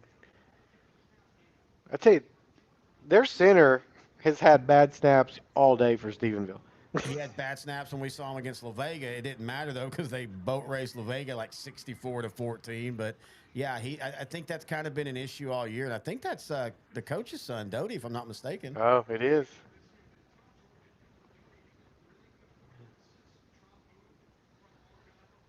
Yeah, like you were saying, I think Kilgore defense is starting to break. They've been doing a good job for 3 quarters of holding a powerful Stephenville offense to only 7 points, creating turnovers. But yeah, you could see the writing on the wall. I could see Stephenville probably going down and scoring another touchdown. So Kilgore is going to have to make some changes on offense if they're going to stay competitive in this game. All right, that's the end of the third quarter. We'll take a break and be back. And coming back, fourth quarter, 7-0. Stephenville with the lead and the ball.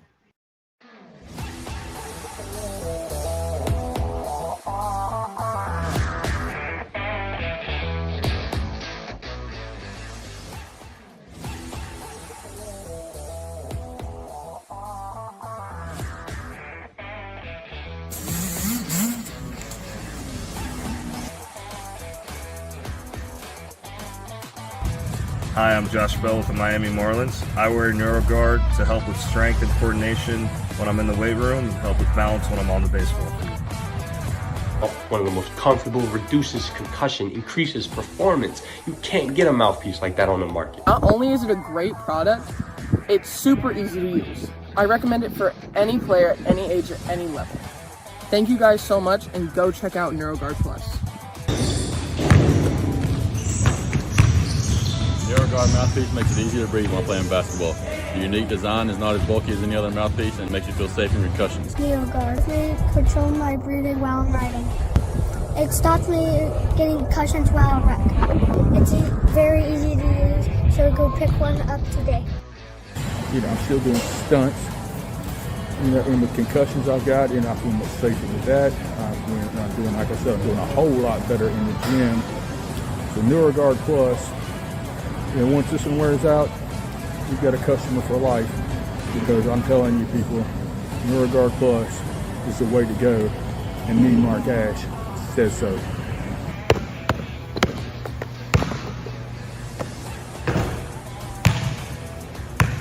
Parents, kids, coaches, NeuroGuard. It's the future. Stay tuned.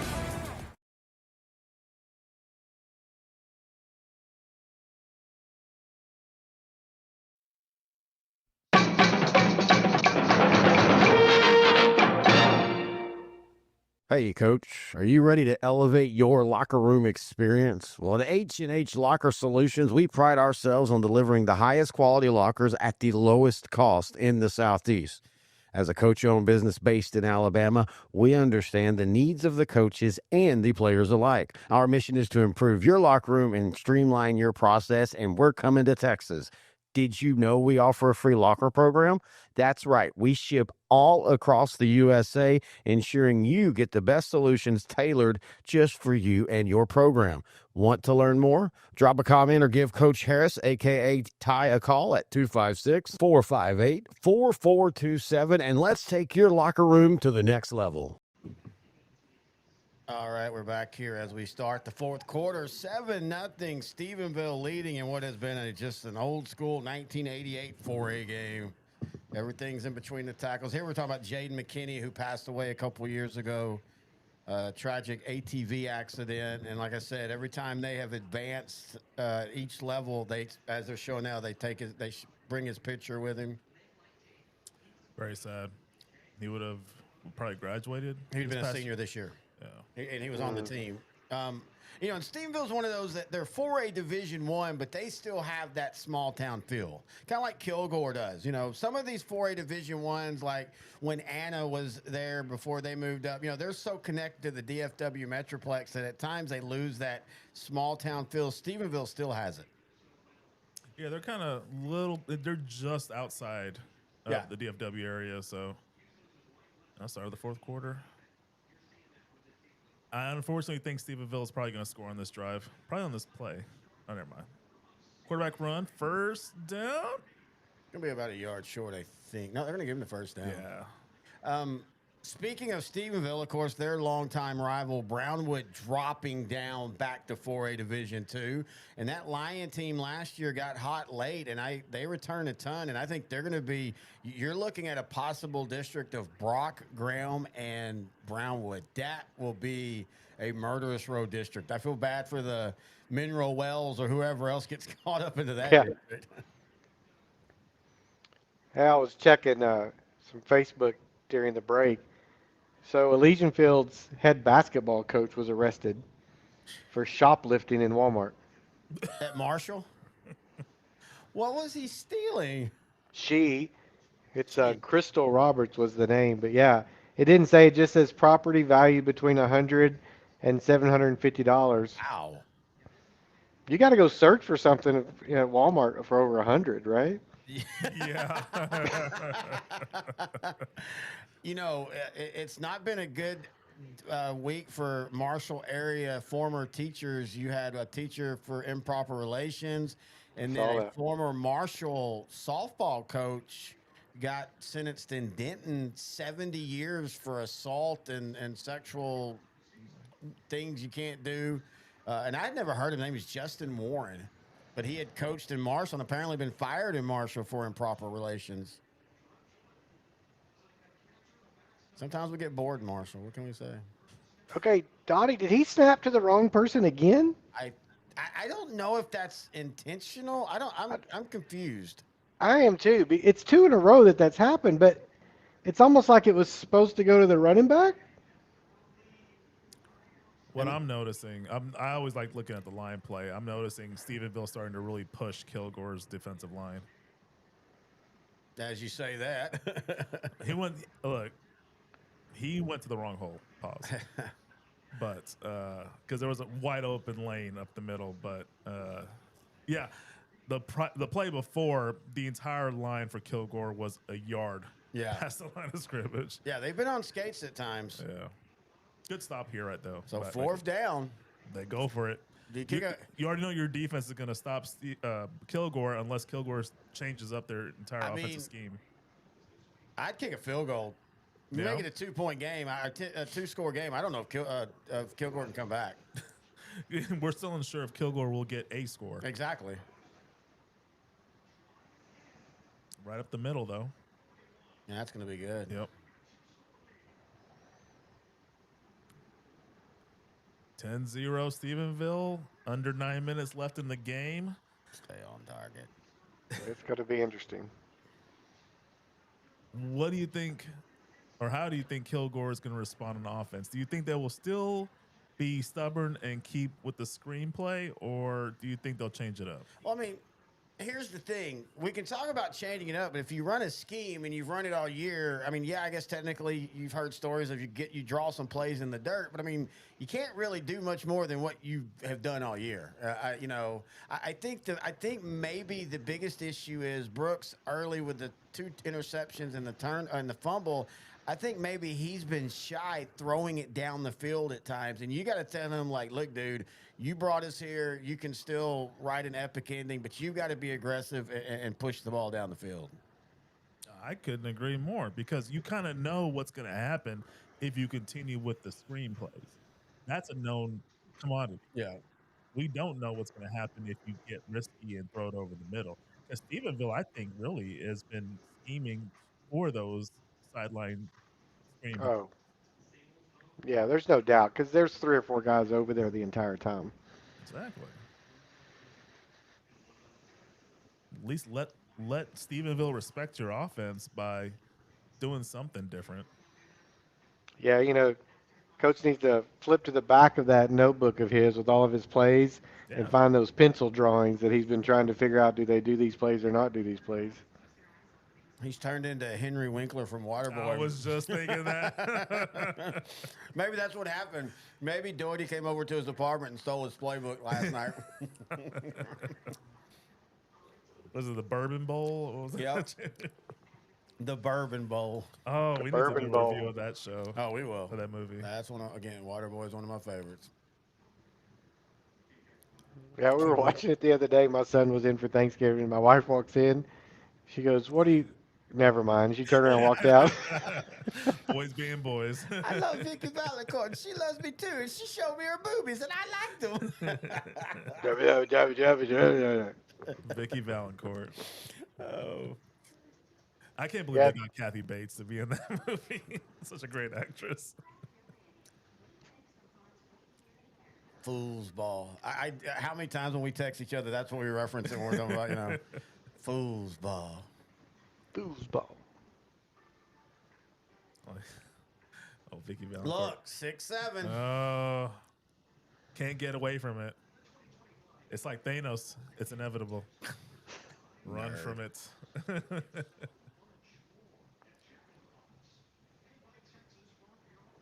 So I was looking at Twitter at half. Matt Stepp said there is a really good crowd there today for this game.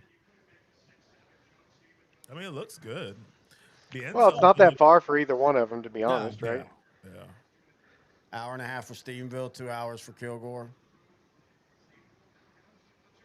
How does it typically work? Yeah, it's a pretty good crowd. You can see it.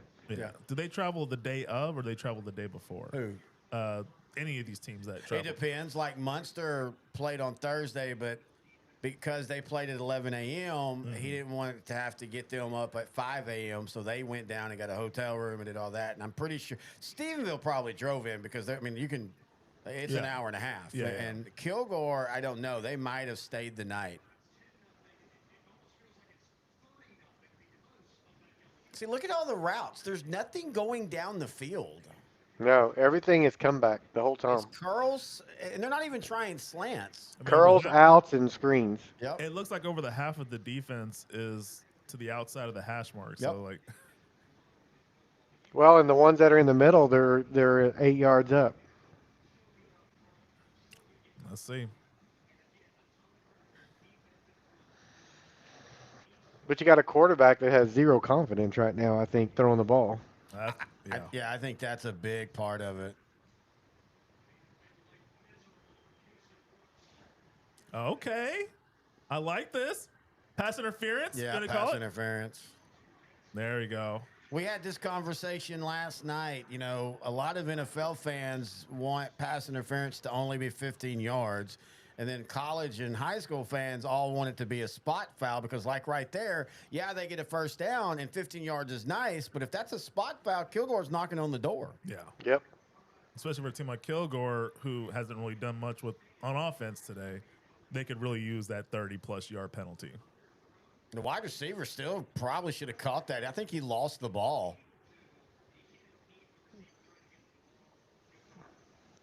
Yeah, I'd say that wasn't a great effort on the receiver's part. Hey, George Pickens it. Because he could have made that. He could have made that interference look a lot worse. Yeah.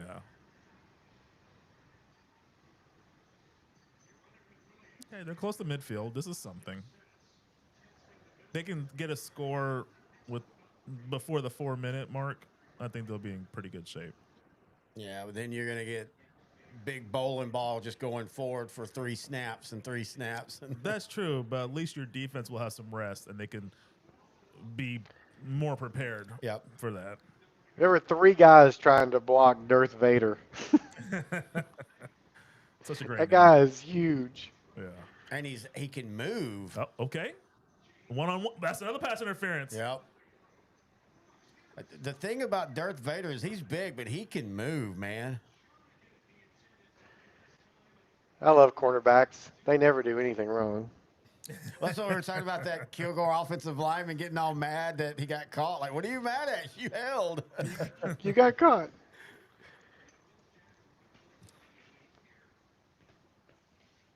Yeah. Because, this is the perfect scheme right now on offense because these corners are not used to Kilgore challenging them in this game. Yeah. So once they're challenged, oh, wait, I'm caught off guard. And by the way, both times the wide receivers had 3-4 yards on the corners. Yeah. I'd keep doing it, right? Especially with the 15-yard penalty. Oh, come on, dude. Protect the ball. Dude, he got hit as he was throwing. Kilgore recovers. I saw a flag. I guess that was the. Oh, lucky them. Marking the fumble. Yeah. They need to make 54 an eligible. Wait, they need to get their backup center in there because he has the best hands on the team. Yeah, the quarterback couldn't do anything there. 75 just got beat. Dude, how big is the left tackle for Kilgore? Big one. I don't think he's big in the good way, though. No, he doesn't seem real fast, but Yeah. He didn't seem agile. We haven't seen that enough from Brooks either. We talked a little bit about it with Stephenville's quarterback, but Brooks, a lot of his game is that rolling out and having a wide receiver run across the field where you can throw it to a spot. And I don't know, Kilgore and they did this against Salina. And they've done it against Carthage. They just get really uber conservative against good defenses at times. well, the one time he rolled out was early in the game when he threw that interception. That's a good point, yeah. But you can't stop calling those plays because you. Oh make no, a mistake. I get it. Oh, they're gonna go for it if they don't. This is 4 down territory no matter what. Got him. Oh, rerun that same play. I would draw right now on 4th and 4. Rerun that same play.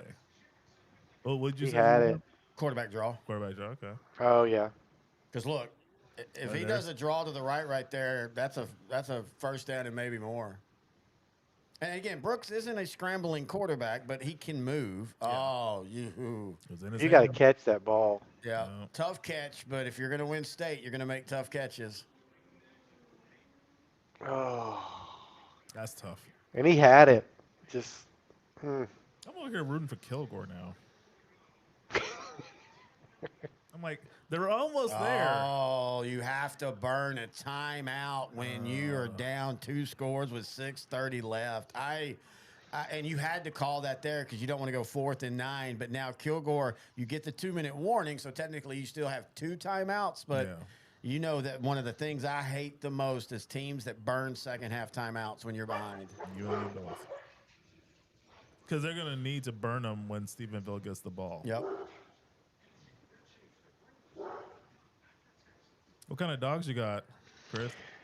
I've got a mutt from the pound that's about 70 pounds, and he's 10 and a half years old. And then we've got a 3-year-old cocker. Oh, I love that. I have an Come here. asshole beagle. Yeah, this is the cocker. We call her the prince. We call her the princess. So, love it. Come here, Jack. Uh-oh. I told my big dog to come here, so he doesn't want to get in the picture. You're not going to get in the picture? There he is. Oh, look at that mutt. Nice. That's a They're Heinz big buddies. Cover. Oh, yeah, they get along. They do. I have a 17-year-old cat and a 9-year-old beagle, and they do not get along. She's 17 now? Yeah, Dalla's 17, man. Wow, nice. All right, Jack. Yeah, Abby, studio dog. She's around here somewhere. I think she's probably on the couch. Oh, chilling. she's on the bed at this point. Okay. Well, my cocker, she walks the top of the couch all the time. So we call her Parkour. That's our nickname for her. Parkour. Oh, that's going to do it, folks. Oh. I hate it when you come off of a timeout and then you execute like that. The Stephenville defensive front just dominated Kilgore's offensive line all game. I would just run, let them burn all their timeouts. Stephenville doesn't really have to do much on offense at this point. Well, it's too early to call timeouts if you're Kilgore. Man, are we going to see 2 shutouts? I will say this, and this has been a close game-ish. Outside of last night, it has been such an underwhelming 2A through 4A state championship week. And you get them this week. I know we always want to wax poetic, but you're not going to, every year is not going to be a bunch of classics. And this is one of those years. It's just been a lot of dominating, ugly Defenses. Well, big defensive games. Up the middle for 2 yards. That's good. Kill the clock. So Kilgore could be like Shiner, back-to-back state championship appearances and back-to-back losses. They did a better job on that last offensive series, though, of attacking the corners. If they made that third down catch, I mean, that would have been a game changer. But it was a tough catch to make in general. So, Like Chris said, though, where was those routes earlier in the game? yeah, I agree with Chris. They should have done that earlier. Now they're doing it out of desperation. Yep. They're doing what I was telling you they were going to do. They have wrapped up McClendon. Outside of that one run, they have done a good job on him. Which I think that should have been a touchdown. Yeah, I would agree. His run was a touchdown. Yeah. Kilgore fans, I feel bad. Kilgore fans, they're on their phones. We're done. Yeah. Meet at the bar. Literally phoning it in. So normally on a Friday night in Kilgore, there's about 20 fights. Tonight there'll be about 75.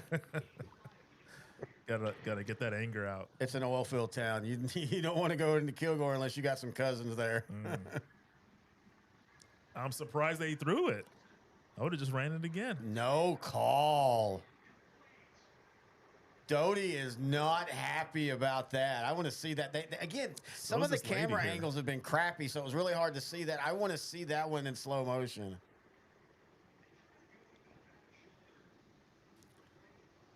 Let's see. No, that's fine. That's fine. They got his head around. Yeah, and like he didn't really do. Yeah, that's fine. That's a great no call. They were throwing for a flag right there, in my opinion. 100%. Which is a good call. There's nothing wrong with that. They're going to take a delay game here unless they're going to call a timeout. Oh, they got the snap off. Wow. Impressed.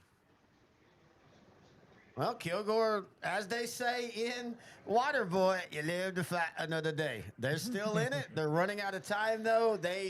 You've got to push the ball. You got to go 2-minute offense the rest of the game.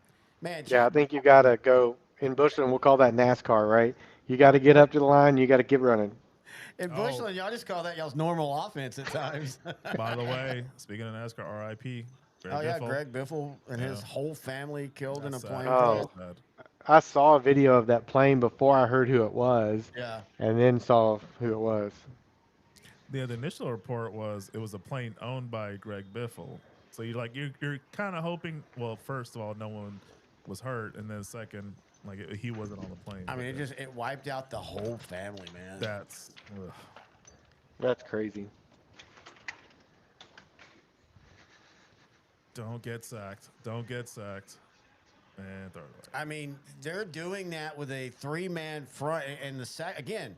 When your front can get pressure and you don't have to blitz, you can just drop your 7 or 6 or 8 guys back and just let them play zone with a little bit of man combo. Yep.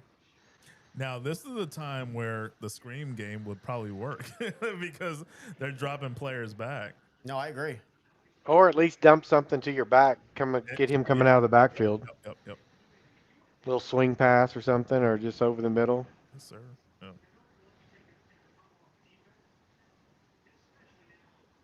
4:37 left, 10-0. Again, next game will be at 3 p.m. Carthage versus West Orange start. Well, they did drive over the middle. But again, when you're not having to pressure with everybody else, your linebackers can just sit in their lanes and just wait. Yeah, number 33 is built like a grown man. I think he's going to get defensive player of the game. Yeah. Mr. Taylor over here. Unless you give it to Darth Vader. Yeah. Vader. Yeah, I think Taylor's going to have. That guy's had a great game. And he spilled some blood. I looked at his left elbow. Yeah.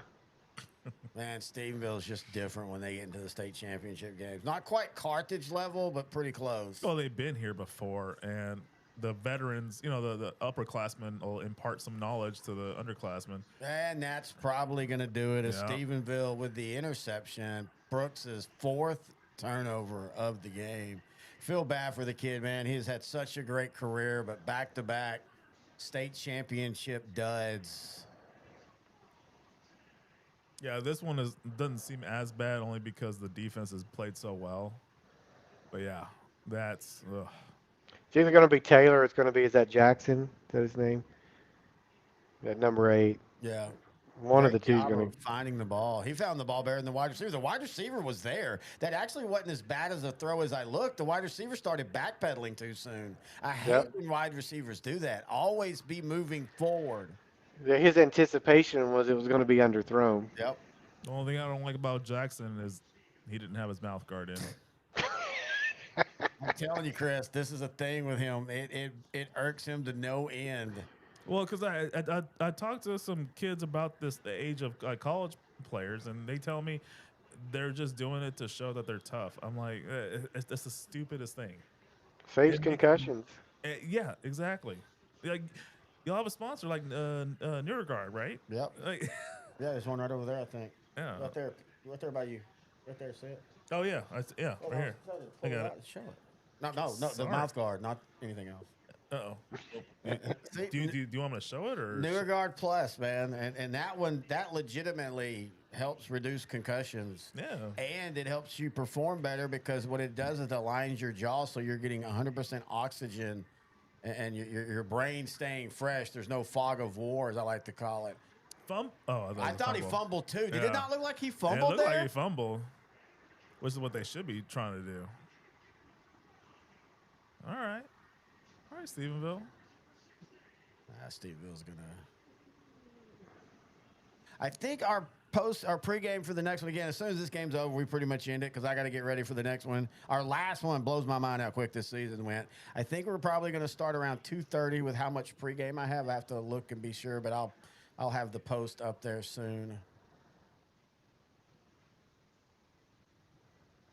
I'll try to join the start. I don't know how long I'll be able to stay for that one, but got to go get the grandkid. So. Oh, nice. I don't know how long West Orange Stark's going to stay in there either. I don't know. The way it's been going this week, this might be, a lot of people forget last year La Vega was in that game most of the game. Now, it was kind of like this one. You never felt La Vega would score when they would be able to, but they did a good job on Jet Surratt in that passing game. Maybe West Orange Stark can stay around, but, man, I just kind of feel like we're about to have a KJ Why Edwards. is there a 2-year-old kid that's shirtless? That's the whole thing with Steven. They all take their shirts off. I kind of feel like we might see a KJ Edwards 250-yard, 4-touchdown type of game. It might be heading their way, Ted. I mean, come on now. If Stephenville were to lose this would be one of the biggest collapses in state championship Yeah, they're up football. 10-0 with 2 minutes left. Not quite Midland High giving up a Hail Mary, or Franklin a couple years ago against Canadian when Franklin scores with a minute left and Canadian 2 throws goes 80 yards for the win. Well, it wasn't a championship game, but my favorite call is still the John Tyler Plano. Oh yeah. Call. Every time that comes up on my feed, I repost that. I'm like, just a classic broadcaster. I'm gonna throw up. The guy from the head coach for Laga Vista, Creighton Phillips, his dad was Plano East's Scott Phillips, who was the head coach there, and so we've talked about this multiple times, but he told the story of his uncle, and again, remember this is in 94, 95. This is pre-internet, all that. So his uncle leaves the game because he has to drive. He's a preacher. He has to drive back to wherever he was living in West Texas to do his service. And he left thinking they won, wakes up the next day thinking they won, goes into church, and somebody's like, man, you must be, just heartbroken. And he's like, what are you talking about? They won, they're headed to and then they're like, no, John Tyler came back. And he didn't believe him at first. He had to then call his brother. And, of course, Scott already, yes, dude, we lost, That was crazy. Well, 9 times out of 10, or 9.9995 times out of 10, he could have just went to sleep knowing that his team won. Yep. I mean, that was just the whole way it worked. The comeback. Yeah. And then the kickoff return for a touchdown. And that was a special John Tyler team. Of course, they ended up winning state. One of the most dominating players I've ever seen, David Warren, who ended up going to Florida State and played on that national championship team. He never quite lived up to it in college, but he was still a really good player. But, man, those John Tyler teams, That was an era where Marshall and John Tyler was probably a bigger rivalry than Marshall and Longview, because that was an era for like 4 years in a row. Marshall and John Tyler were both top 5 in the state, and they split the games. Both teams, and they would be some slogs, kind of like these type of games, 10-7, 13-9. I mean, this has been a good game. It's been turnover filled. It's been an ugly game. I wouldn't call It's been a little sloppy on both. Yeah, I wouldn't say both sides, but maybe both sides. I think it's fair. Kilgore just hasn't. Kilgore never ever got in a rhythm. At least Stephenville caught a little rhythm for a little bit. Yep. Kilgore never found that. And you got to give credit to Kilgore's defense, because this is a Stephenville offense that was explosive all year. And again, I was right there with you, Chris. I thought this was going to be a 42-38 type of game.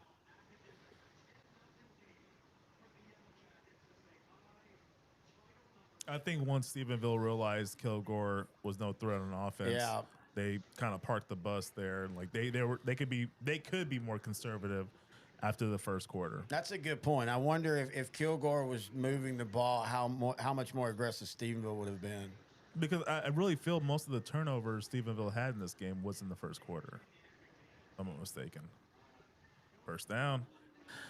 I mean, at this point, I think the quarterback's going to get player of the game, offensive. Kilgore only has one timeout left.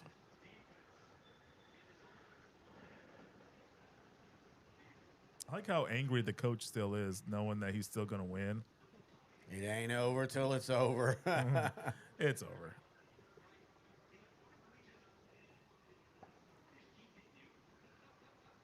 Like, you can see the anxiety of the head coach for Stephenville right now. Yeah, it's like, it's okay, coach. Chill. This coach committed. He has his beard blonde. He did. He's waiting for this game so he can get up to the North Pole and start packing toys. Hope he got my list.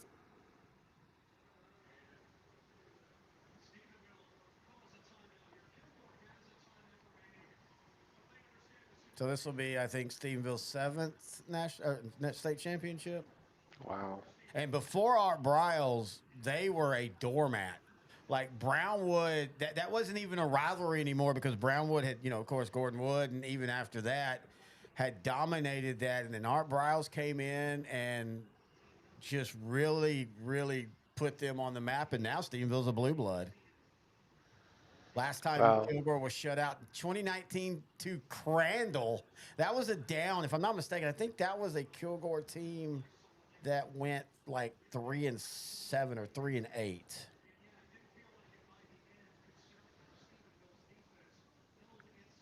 And Kilgore again, back-to-back state championship losses. That's such a kick in the gut. Yeah. Believe me, Marshall fans, we know. 0405 Marshall. 0405, man. Yeah. Yeah, they were 4-6 in 2019.